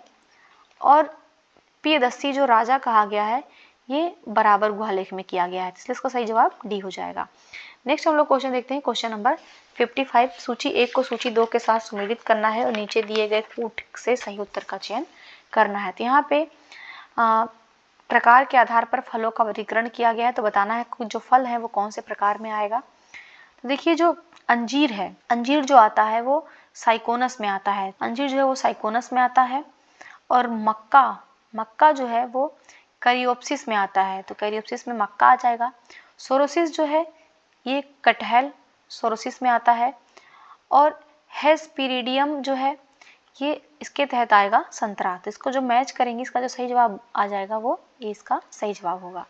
नेक्स्ट हम लोग क्वेश्चन देखते हैं, क्वेश्चन नंबर 56। अवध में पीड़थू का भयानक विद्रोह किस मुगल शासन के काल में हुआ था? तो ये पीड़थू का जो भयानक विद्रोह हुआ था ये हुआ था इल्तुतमिश के शासन काल में, इसका जो सही जवाब होगा वो सी हो जाएगा। नेक्स्ट हम लोग क्वेश्चन देखते हैं, क्वेश्चन नंबर 57। गैम्बूसिया, गैम्बूसिया तालाबों और कुओं में मच्छरों को नियंत्रित करने में मदद करता है, तो गैम्बूसिया क्या है? तो देखिए जो गैम्बूसिया है ये तालाब या कुएं में इनको डाला जाता है, और ये जो मच्छरों को ये नियंत्रित करते हैं। तो ये करते क्या है कि पहली चीज तो ये होती क्या है, ये एक मछली होती है, मछली की एक प्रकार है, तो इसका जो सही जवाब होगा वो सी हो जाएगा, ये एक प्रकार की मछली है। और ये जो तालाबों में इसको जब डाला जाता है तो वहाँ पे जो भी मच्छर के अंडे लार्वा होते हैं उन सभी को ये खा जाती है, उन सभी का भोजन है। इसके अलावा भी जो पानी में काई जमता है, जो मरे हुए जीव होते हैं, हाइड्रिला पौधे होते हैं, इन ये सभी जो हैं ये गैम्बूसिया इनको खा जाती है, तो इस प्रकार इनका नियंत्रण होता है। नेक्स्ट हम लोग क्वेश्चन देखते हैं, क्वेश्चन नंबर 58 नंबर क्वेश्चन है, निम्नलिखित में से किन दो माध्यमों में ध्वनि की चाल 25 डिग्री सेल्सियस पर समान होती है? जो 25 डिग्री सेल्सियस है वहाँ पे दो माध्यम कौन से हैं जहाँ पे जो ध्वनि की चाल है वो बराबर होगी? देखिए लोहा और स्टील, इन दोनों में ही जो है ध्वनि की चाल लगभग बराबर होती है, तो इसका जो सही जवाब होगा वो 3 और 4 हो जाएगा, तो सी इसका सही जवाब हो जाएगा। नेक्स्ट हम लोग क्वेश्चन देखते हैं, क्वेश्चन नंबर 59। मिनहाज अल सिराज, मिनहाज अल सिराज किसके बारे में कहते हैं कि ऐसा गुणवान दयालु हृदय तथा विद्वानों एवं धर्मोपदेशकों का आदर करने वाला सुल्तान कभी सिंहासन पर नहीं बैठा? तो कौन सा शासक है जो सिंहासन पर नहीं बैठा? ऐसा शासक था जिसके बारे में मिनहाज अल सिराज लिखते हैं, तो ये इल्तुतमिश के बारे में लिखते हैं। ध्यान रखिएगा क्वेश्चन में नहीं दिया हुआ, इसका जो आंसर हो जाएगा वो हो जाएगा इल्तुतमिश। इल्तुतमिश के बारे में जो है मिनहाज अल सिराज ऐसा लिखते हैं, इसका जो सही जवाब होगा वो डी हो जाएगा, इनमें से कोई नहीं। नेक्स्ट हम लोग क्वेश्चन देखते हैं, क्वेश्चन नंबर 60।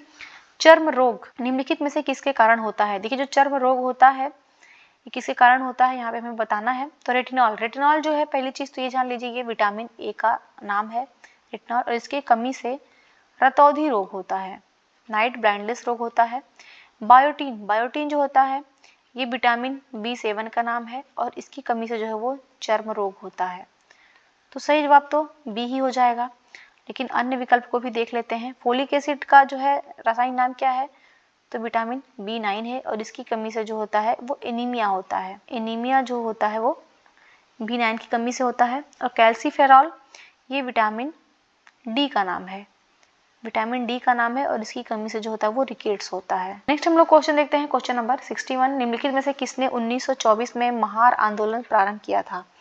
तो महार आंदोलन जो प्रारंभ किया गया था ये किया गया था डिप्रेस्ड क्लासेस आंदोलन, या इसको महार आंदोलन कहा जाता है। इसका प्रारंभ 1924 में हुआ था, और ये हुआ था महाराष्ट्र में। और इसको प्रारंभ किया था B.R. अम्बेडकर ने। B.R. अम्बेडकर ने इसको प्रारंभ किया था। तो ऑप्शन में तो कहीं नहीं दिया है, इसलिए इसका जो सही जवाब होगा वो डी हो जाएगा, इनमें से कोई नहीं। नेक्स्ट हम लोग क्वेश्चन देखते हैं, क्वेश्चन नंबर 62। नीचे दो कथन दिए हैं, एक अभिकथन है, दूसरा कारण है। तो अभिकथन है, सिंहासन पर बैठते ही सर्वप्रथम फिरोज शाह तुगलक ने 1267 ईस्वी में मेवों का दमन किया। देखिए, जो दिल्ली का दोआ वाला एरिया है वहाँ पे जो मेव जनजातियां हैं वो रहती थी, और ये बहुत ज़्यादा इनका आतंक वहाँ पे बढ़ा हुआ था। और इन जनजातियों के बारे में जो जियाउद्दीन बर्नी है उसने बताया कि इनके डर से जो दिल्ली के घर के दरवाजे हैं वो शाम होने से पहले ही बंद कर दिए जाते थे। यही कारण था कि जब सिंहासन पर बैठा सबसे पहले क्या कहते हैं, गयासुद्दीन बलबन। ये ध्यान रखिएगा, यहाँ पे फिरोज शाह तुगलक नहीं, ये गयासुद्दीन बलबन।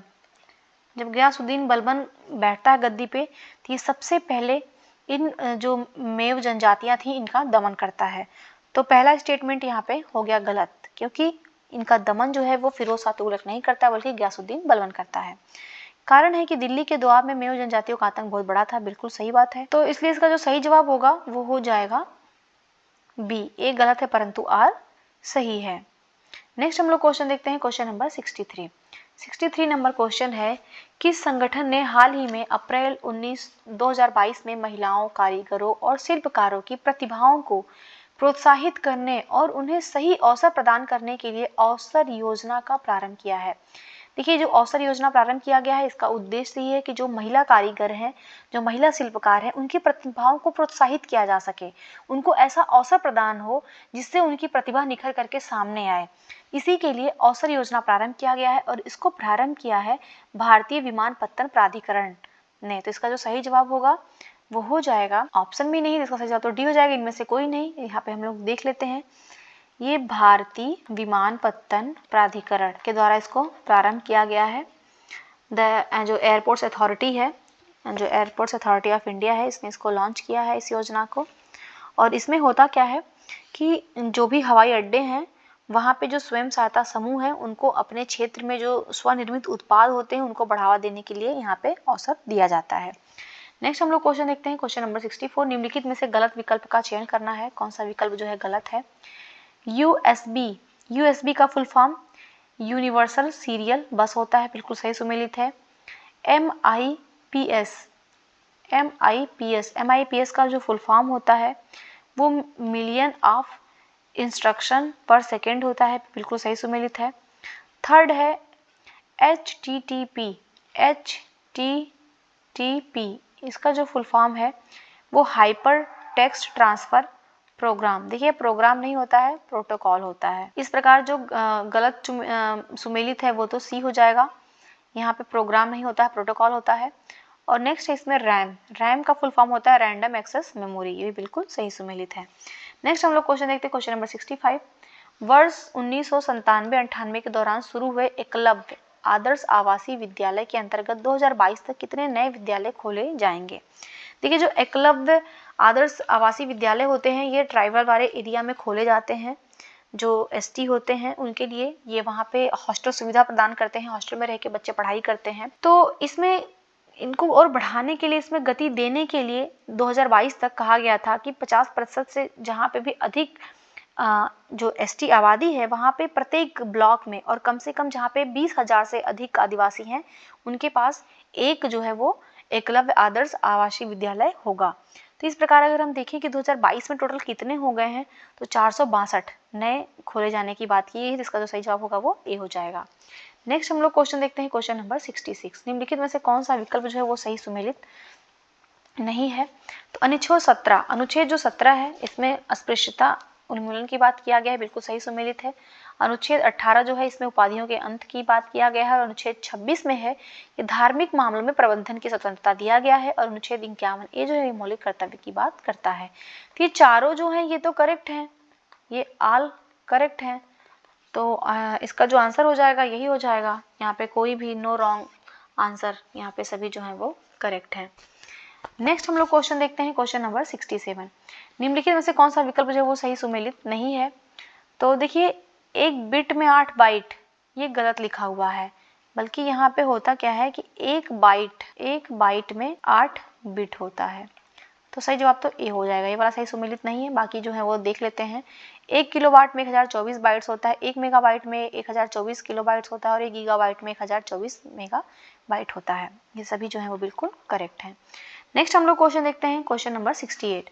वर्ष 2014 के बजट भाषण में घोषित जल मार्ग विकास परियोजना किस वर्ष तक पूरी होने की उम्मीद है? देखिए, जो जल विकास परियोजना है ये 2014 के बजट भाषण में दिया गया था और ये जो योजना है इसका जो प्रारंभ किया गया है ये वर्ल्ड बैंक के जो वित्तीय रूप से समर्थन से इसको प्रारंभ किया गया है और इसकी जो पूर्ण होने की तिथि है वो है 31 दिसंबर 2023 तक इसको पूरा होने की बात किया गया है, इसलिए इसका जो सही जवाब होगा वो डी हो जाएगा। नेक्स्ट हम लोग क्वेश्चन देखते हैं, क्वेश्चन नंबर 69। मंगोल ताहिर बहादुर ने किस शासन के शासन काल में लाहौर पर आक्रमण किया था? तो जो मंगोल ताहिर बहादुर था इसने किसके शासन काल में जो है वो लाहौर पर आक्रमण किया था? तो इसने मुइजुद्दीन बहराम शाह के शासन काल में किया था। इसका सही जवाब ये हो जाएगा। मुइजुद्दीन जो बहराम शाह का शासन काल है ये 1240 से लेकर के 1242 के बीच में है। नेक्स्ट हम लोग क्वेश्चन देखते हैं, क्वेश्चन नंबर 70। निम्नलिखित में से गलत विकल्प का चयन करना है। वैश्विक तापन कार्बन डाइऑक्साइड एस्परजिलस साइट्रिक अम्ल बनाने में प्रयोग होता है, राइजोबियम नाइट्रोजन स्थिरीकरण में और यीस्ट एल्कोहल उत्पादन में प्रयोग होता है। तो देखिए यहाँ पे जो है ये चारों ही करेक्टली मैच है, तो यहाँ पे भी इसका आंसर हो जाएगा कि कोई भी गलत नहीं है, तो नो इनकरेक्ट। ठीक है, यहाँ पे कोई भी इनकरेक्ट नहीं है, सभी सही हैं। Next question, question number 71। Jodhpur में स्थित पांडुआ संस्कृत शिलालेख में उल्लेख किया गया है कि किस मुगल शासक के देवतुल्य शौर्य से पृथ्वी अत्याचारों से मुक्त हो गई? तो देखिए, जो जोधपुर में पांडुआ में जो संस्कृत शिलालेख प्राप्त हुआ है उसमें कहा गया है कि कौन ऐसा शासक है जो देवतुल्य है, उसका शौर्यता, उसकी वीरता, और उसी के द्वारा जो है ये पृथ्वी अत्याचारों से मुक्त हुई है। तो ये कहा गया है अलाउद्दीन खिलजी के लिए। इसका तो सही जवाब होगा वो डी हो जाएगा। नेक्स्ट हम लोग क्वेश्चन देखते हैं, क्वेश्चन नंबर 72। विश्व स्वास्थ्य संगठन द्वारा घातक वायरस इबोला को अंतरराष्ट्रीय सार्वजनिक स्वास्थ्य आपदा कब घोषित किया गया? तो इबोला को जो आपदा घोषित किया गया था WHO के द्वारा, ये किया गया था अगस्त 2014 में, तो इसका सही जवाब बी हो जाएगा। नेक्स्ट हम लोग क्वेश्चन देखते हैं, क्वेश्चन नंबर 73। निम्नलिखित में से कौन सा कथन सही है? देखिए, जो डेंगू का बुखार होता है इसमें प्लेटलेट्स की कमी हो जाती है, बिल्कुल सही है। और जापानी इंसेफेलाइटिस जो रोग होता है इससे मस्तिष्क ज्वर होता है, ये बिल्कुल सही सुमेलित है। हेपेटाइटिस बी रोग से लीवर पे इफेक्ट पड़ता है और रानीखेत बीमारी होती है मुर्गियों से संबंधित है। यहाँ पे जो है वो सभी करेक्टली मैच है, तो इसका जो सही जवाब होगा वो ए हो जाएगा। सभी कथन जो है वो सत्य हैं। नेक्स्ट हम लोग देखते हैं क्वेश्चन नंबर 74। निम्नलिखित में से कौन धान की एक महत्वपूर्ण प्रजाति है? तो धान की जो महत्वपूर्ण प्रजाति है वो है इनमें से कोई नहीं। क्यों? क्योंकि काशी लालिमा जो है ये भिंडी की प्रजाति है और CO.1148 जो है ये गन्ने की प्रजाति है और कंचन जो है ये आंवले की प्रजाति है। तो यहाँ पे जो है धान की कोई है ही नहीं, इसलिए सही जवाब इसका डी हो जाएगा। नेक्स्ट हम देखते हैं क्वेश्चन नंबर 75। निम्नलिखित में से किसने 1887 में भारतीय राष्ट्रीय सामाजिक सम्मेलन की स्थापना किया था? देखिए, इंडियन नेशनल सोशल कॉन्फ्रेंस की स्थापना जो है वो बम्बई में किया गया था। ये कहाँ पे हुआ था? ये बम्बई में किया गया था और ये 1887 में किया गया था। इसके जो संस्थापक थे वो महादेव गोविंद रनाडे और रघुनाथ राव, ये दोनों ही थे। तो इसका जो सही जवाब होगा वो हो जाएगा डी। इसका सही जवाब 1 और 2 करेक्ट है। नेक्स्ट हम लोग क्वेश्चन देखते हैं, क्वेश्चन नंबर 76।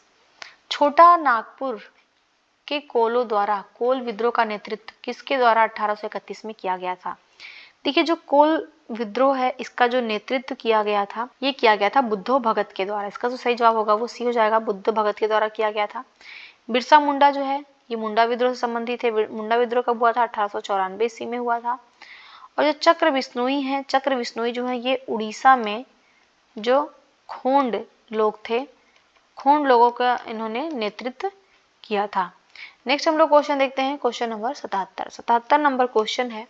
सूची 1 को सूची 2 से सुमेलित करना है, सही उत्तर का चयन करना है। तो यहाँ पे नवीनतम कृषि डेटा दिया गया है मई 2022 का, इसके आधार पे देखते हैं। तो कुल खाद्यान्न में प्रथम कौन है? तो उत्तर प्रदेश है। कुल फल में प्रथम कौन है? तो ये आंध्र प्रदेश है। कुल तिलहन में प्रथम कौन है? तो ये है राजस्थान। और कुल दालों में है मध्य प्रदेश। तो इसको मैच करेंगे, इसका जो सही जवाब होगा वो बी हो जाएगा 2 4 1 3। नेक्स्ट हम लोग क्वेश्चन देखते हैं, क्वेश्चन नंबर 78 नंबर क्वेश्चन है, भारतीय संविधान की निम्नलिखित में से कौन सी विशेषता अमेरिकी संविधान से नहीं लिया गया है। तो हमारा जो संविधान है, हमने कई देशों से कुछ चीजें लिया है। तो यहाँ पे देखते हैं अमेरिका के संविधान से हमने क्या नहीं लिया है।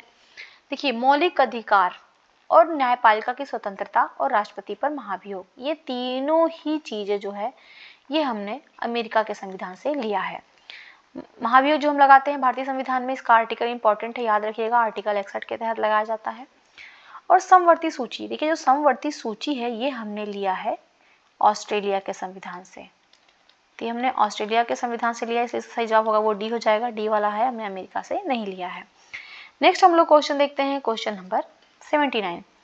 अल्फा केराटिन एक है, तो अल्फा केराटिन जो है ये एक प्रकार का प्रोटीन है जो त्वचा में उपस्थित रहता है, तो इसका जो सही जवाब होगा वो बी हो जाएगा। नेक्स्ट हम लोग क्वेश्चन देखते हैं, क्वेश्चन नंबर 80। निम्नलिखित में से कौन केरल में 1891 में शुरू हुए नायर आंदोलन के संस्थापकों में नहीं था। देखिए, जो नायर आंदोलन था ना, ये एक महत्वपूर्ण दलित वर्ग का आंदोलन था। ध्यान रखिए, दलित जो वर्ग थे उनके लिए आंदोलन था और इसका प्रारंभ हुआ था 1891 में केरल में। और इसका जो नेतृत्व किया था वो सीवी रमन पिल्लई ने किया था, के रामकृष्ण पिल्लई ने किया था और एम पद्मनाभ पिल्लई ने किया था। ये तीनों ही जो है वो इनका किए थे जो है नेतृत्व। तो इसमें पूछ रहा है कौन नहीं था, तो इसका सही जवाब हो जाएगा डी, इनमें से कोई नहीं, अर्थात ये तीनों ही जो है वो नेतृत्व किए थे। नेक्स्ट हम लोग क्वेश्चन देखते हैं, क्वेश्चन नंबर 81 नंबर क्वेश्चन, निम्नलिखित में विषम विकल्प का चयन करना है।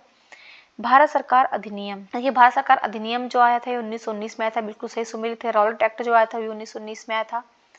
जलियांवाला बाग हत्याकांड जो हुआ था ये भी 1919 में हुआ था, 13 अप्रैल, इसका डेट भी याद रखिएगा, 13 अप्रैल 1919 में। और अहमदाबाद में जो सत्याग्रह हुआ था ये 1919 में नहीं हुआ था, ये 1918 में हुआ था। इस प्रकार जो सही जवाब होगा वो डी हो जाएगा, डी वाला जो है वो गलत तरीके से सुमेलित है। नेक्स्ट है क्वेश्चन नंबर 82। निम्नलिखित में से कौन सा पादप हार्मोन गैसीय अवस्था में भी पाया जाता है।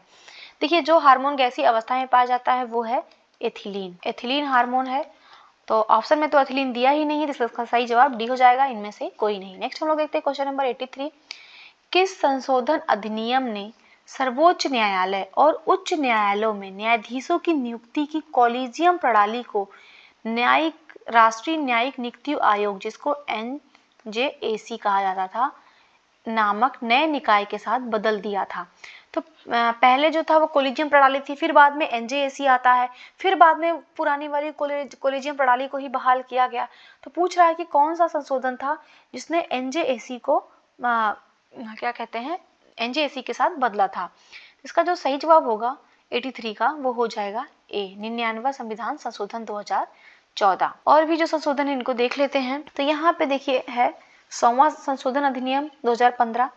तो ये जो 100वां संशोधन अधिनियम है इसमें जो होता है वो पहली अनुसूची में परिवर्तन किया जाता है और इसके तहत जो बांग्लादेश के साथ एक समझौता होता है और जो कुछ भारतीय क्षेत्र होता है वो बांग्लादेश को सौंपा जाता है। नेक्स्ट है इसमें 101वां संशोधन अधिनियम 2016 का, ये जो है ये GST से संबंधित है, इसमें GST लागू होता है। और नेक्स्ट है 102वां संविधान संशोधन 2018। इसमें क्या होता है कि जो राष्ट्रीय पिछड़ा वर्ग आयोग था, इसमें इनको जो है ये संवैधानिक दर्जा इनको दे दिया जाता है। नेक्स्ट हम लोग क्वेश्चन देखते हैं, क्वेश्चन नंबर 84 नंबर क्वेश्चन है, इंसुलिन के संदर्भ में बताना है कौन सा कथन सही है।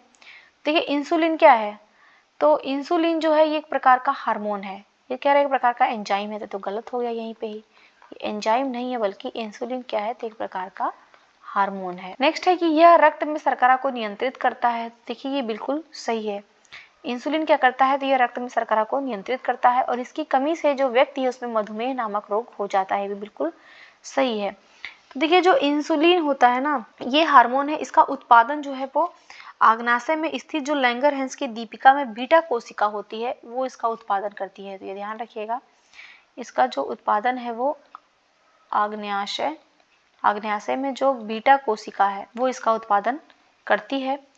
तो यहाँ पे देखते हैं कौन सा इसका सही जवाब होगा। ये तो गलत हो गया, बाकी 2 और 3 सही है, तो इसका जो सही जवाब होगा वो सी हो जाएगा। नेक्स्ट हम लोग क्वेश्चन देखते हैं, क्वेश्चन नंबर 85। भारतीय संविधान को कब अपनाया गया था, जिसमें एक प्रस्तावना था, 395 अनुच्छेद थे और 8 अनुसूचियां थी। तो इसको अपनाया गया था 26 नवंबर 1949 को, सही जवाब ए हो जाएगा। इसके अलावा भी हम देख लेते हैं राष्ट्रगान को कब अपनाया गया था। राष्ट्रगान और राष्ट्रगीत इन दोनों को अपनाया गया था 24 जनवरी 1950 को। और जो हमारा ध्वज है, तो हमने ध्वज को कब अपनाया, ध्वज को हमने अपनाया था 22 जुलाई 1947 को। तो ये भी 2 है इंपॉर्टेंट, इसको ध्यान रखिएगा। नेक्स्ट हम लोग देखते हैं क्वेश्चन नंबर 86। निम्नलिखित में से कौन सा विकल्प जो है वो सही सुमेलित नहीं है।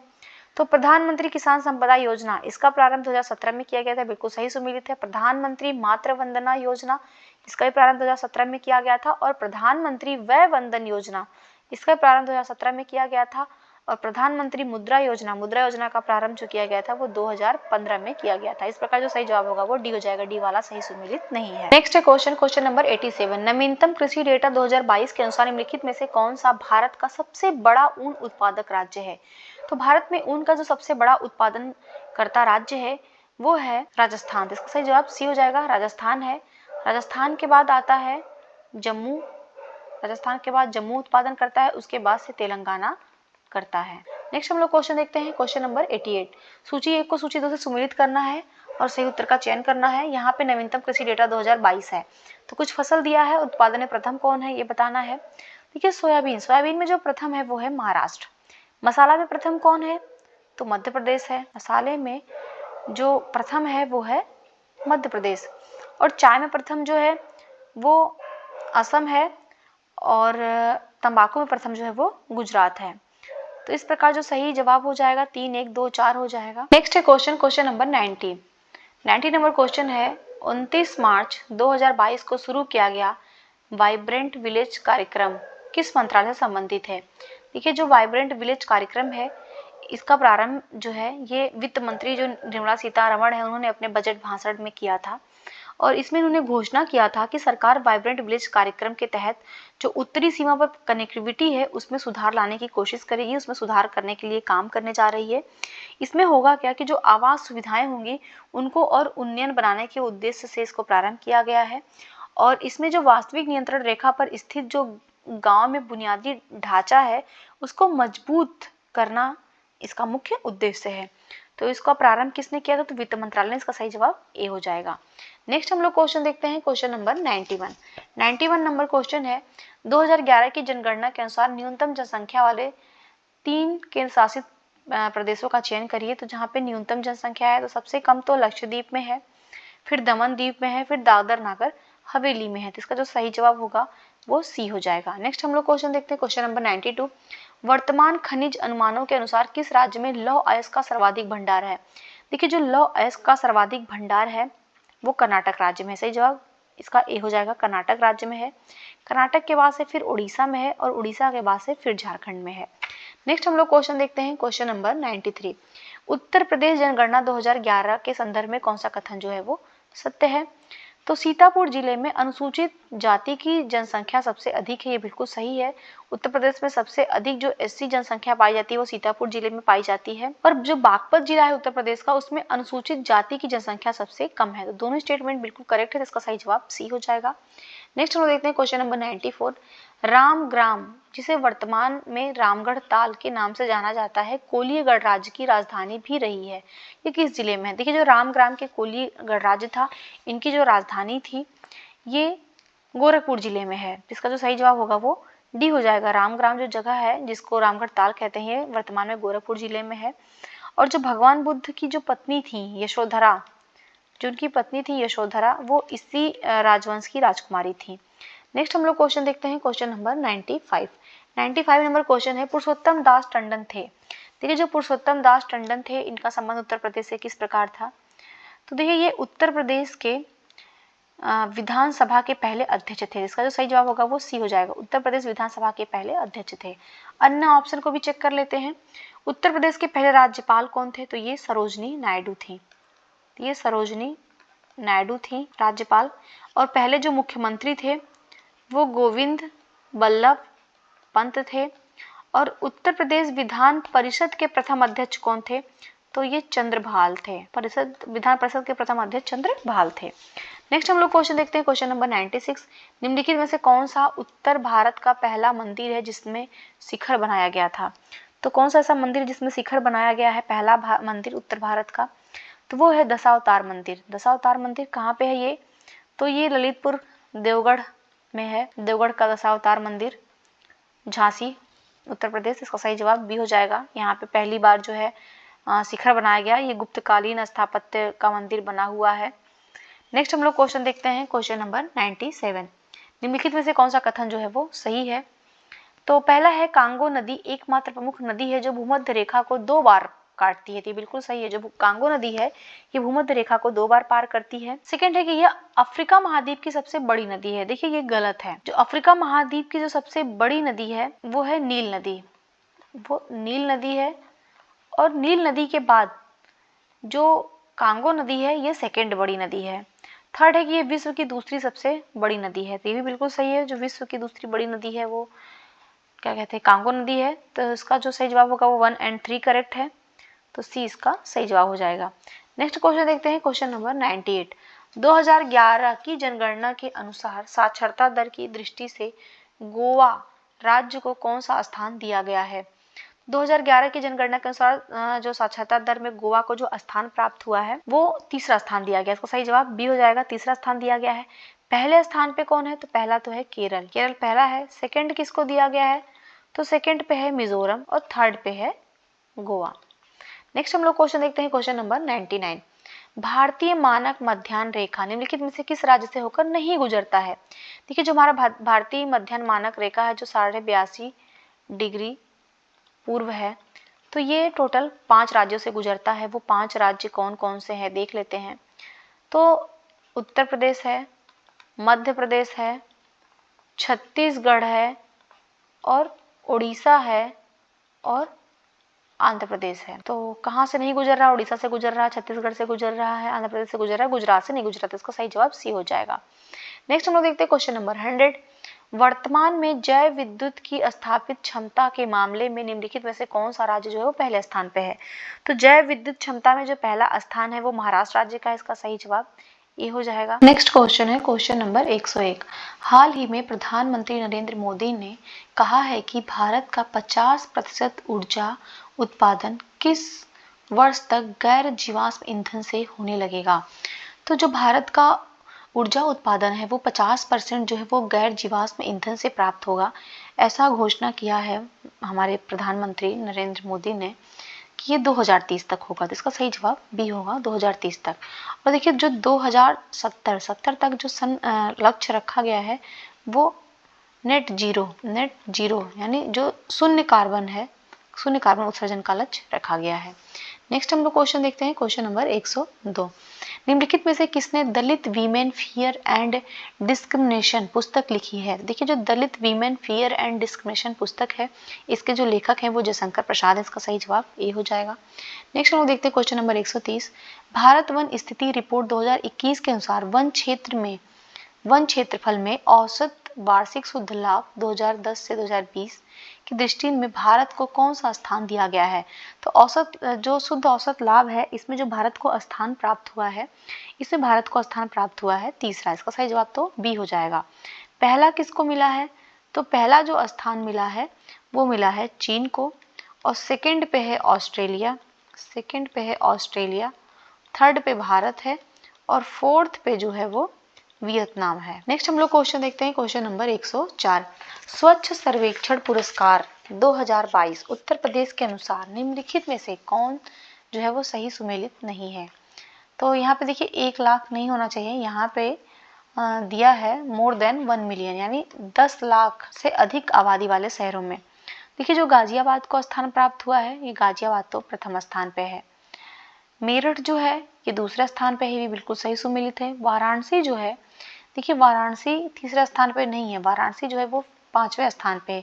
तीसरा स्थान किसको मिला है? तो तीसरा स्थान मिला है प्रयागराज को। तीसरा स्थान प्रयागराज को मिला, इसलिए सही जवाब तो सी हो जाएगा। सी वाला जो है वो सही सुमेलित नहीं है। लखनऊ को चौथा स्थान मिला है, भी बिल्कुल सही सुमेलित है। नेक्स्ट हम लोग क्वेश्चन देखते हैं, क्वेश्चन नंबर 105। दलहनी फसलों में नाइट्रोजन स्थिरीकरण में निम्नलिखित में से कौन सा पोषक तत्व जो है मदद करता है? तो दलहनी फसलें होती हैं, उसमें नाइट्रोजन स्थिरीकरण के लिए मोलिब्डेनम का प्रयोग किया जाता है, तो उसका सही जवाब बी हो जाएगा। Next question, question number 106। हाल ही में किस शहर को स्वच्छ सर्वेक्षण 2022 पुरस्कारों में 1 लाख से अधिक जनसंख्या की श्रेणी में भारत का दूसरा सबसे स्वच्छ शहर घोषित किया गया है? देखिए, जो दूसरा सबसे स्वच्छ शहर बना है ना, दूसरा, वो बना है सूरत। सूरत को बनाया गया है। पहला कौन है? तो पहला तो इंदौर है, ध्यान रखिएगा, पहला इंदौर है, और ये लगातार जो है वो 6वीं बार भी बना है। और तीसरा स्थान पे कौन है? तो जो नवी मुंबई है, ये 3rd स्थान पे है। नेक्स्ट हम लोग क्वेश्चन देखते हैं, क्वेश्चन नंबर 107। वित्त मंत्री ने 5 वर्षों में कितने करोड़ रुपए परिव्यय के साथ ranging and accelerating MSME performance कार्यक्रम प्रारंभ करने की घोषणा किया है? तो इसमें जो टोटल बजट रखा गया है वो है 6000 करोड़ रुपए का। इसका जो सही जवाब होगा वो ए हो जाएगा। नेक्स्ट हम लोग क्वेश्चन देखते हैं, क्वेश्चन नंबर 108। निम्नलिखित में से कौन सा अंतरराष्ट्रीय हवाई अड्डा मध्य प्रदेश राज्य में स्थित है? तो मध्य प्रदेश राज्य में कौन सा स्थित है? देखिए, जो चौधरी चरण सिंह हवाई अड्डा है ना, ये लखनऊ में है, तो ये तो लखनऊ में है। और जयप्रकाश नारायण अंतरराष्ट्रीय जो हवाई अड्डा है, ये पटना में है। और जो लाल बहादुर शास्त्री हवाई अड्डा है, ये कहाँ पे है? तो ये बनारस में है। और देवी अहिल्याबाई होलकर जो हवाई अड्डा है, ये कहाँ पे है? तो ये इंदौर में है। तो जो सही जवाब होगा वो डी हो जाएगा। डी वाला जो है वो मध्य प्रदेश में है। नेक्स्ट हम लोग क्वेश्चन देखते हैं, क्वेश्चन नंबर 109। भारतीय रिजर्व बैंक द्वारा निम्नलिखित में से किस वित्तीय वर्ष में डिजिटल रुपया लॉन्च किया गया? जो डिजिटल रुपया लॉन्च किया गया है भारतीय रिजर्व बैंक के द्वारा, वो किया गया है 2022-23 में। इसका सही जवाब डी हो जाएगा। नेक्स्ट हम लोग क्वेश्चन देखते हैं, 110 नंबर क्वेश्चन। निम्नलिखित में से सही विकल्प का चयन करें। तो सही विकल्प का चयन करते हैं।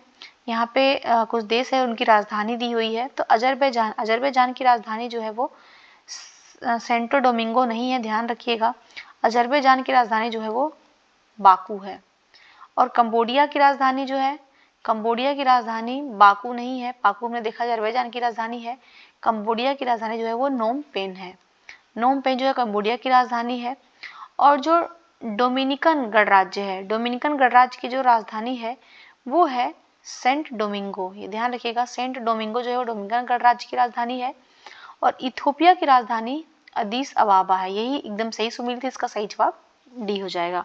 नेक्स्ट हम लोग देखते हैं क्वेश्चन नंबर 111।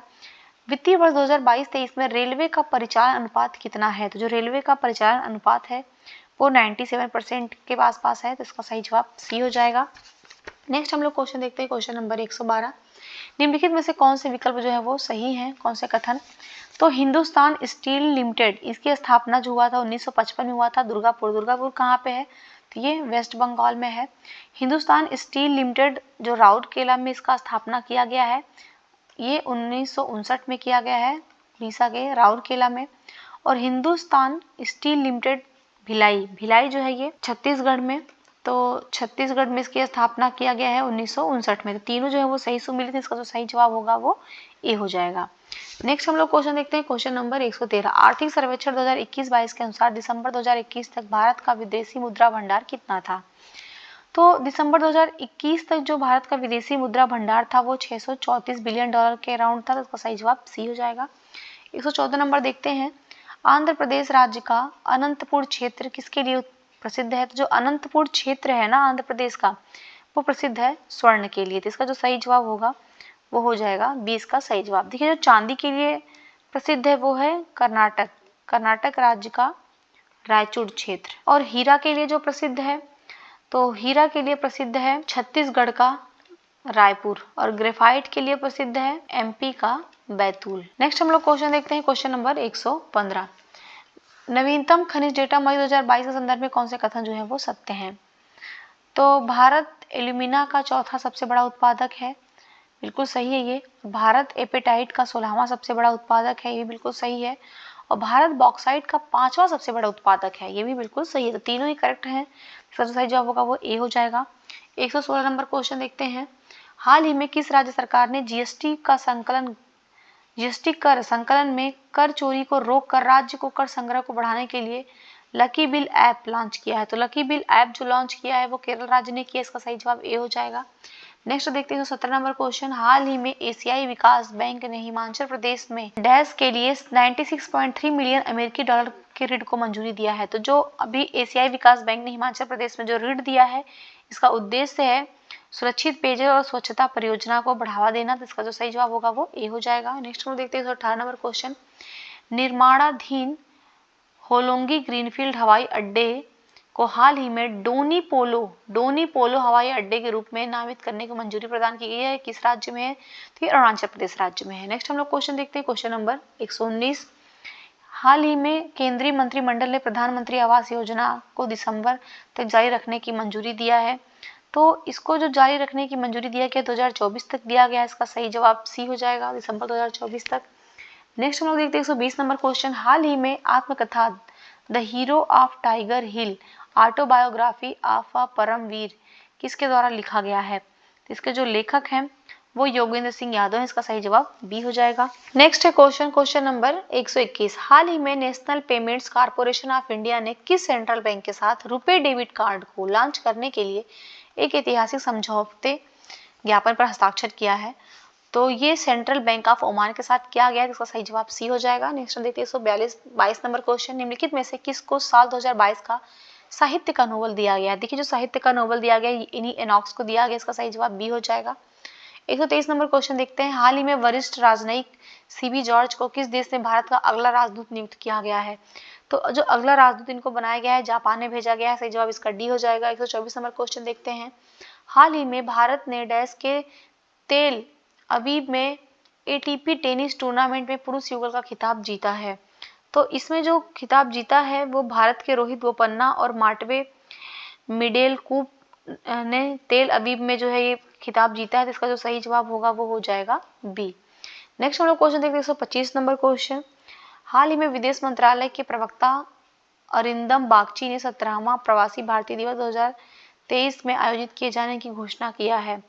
तो यहाँ जो घोषणा है जो 2023 में भारतीय 17वां जो प्रवासी भारतीय दिवस मनाया जाएगा वो इंदौर में मनाया जाएगा। इसका सही जवाब डी हो जाएगा। नेक्स्ट हम लोग क्वेश्चन देखते हैं, क्वेश्चन नंबर 126, हाल ही में किन दो देशों के बीच द्विपक्षीय रक्षा सहयोग एक संयुक्त सैन्य परीक्षण अभ्यास पूर्व संप्रीति एक्स का आयोजन किया गया? देखिए जो पूर्व संप्रीति एक्स ये भारत और बांग्लादेश के मध्य होता है। इसका सही जवाब ए हो जाएगा। नेक्स्ट क्वेश्चन देखते हैं, क्वेश्चन नंबर 127, हाल ही में जारी पर्यावरण प्रदर्शन सूचकांक 2022 से संबंधित गलत विकल्प का चयन करना है।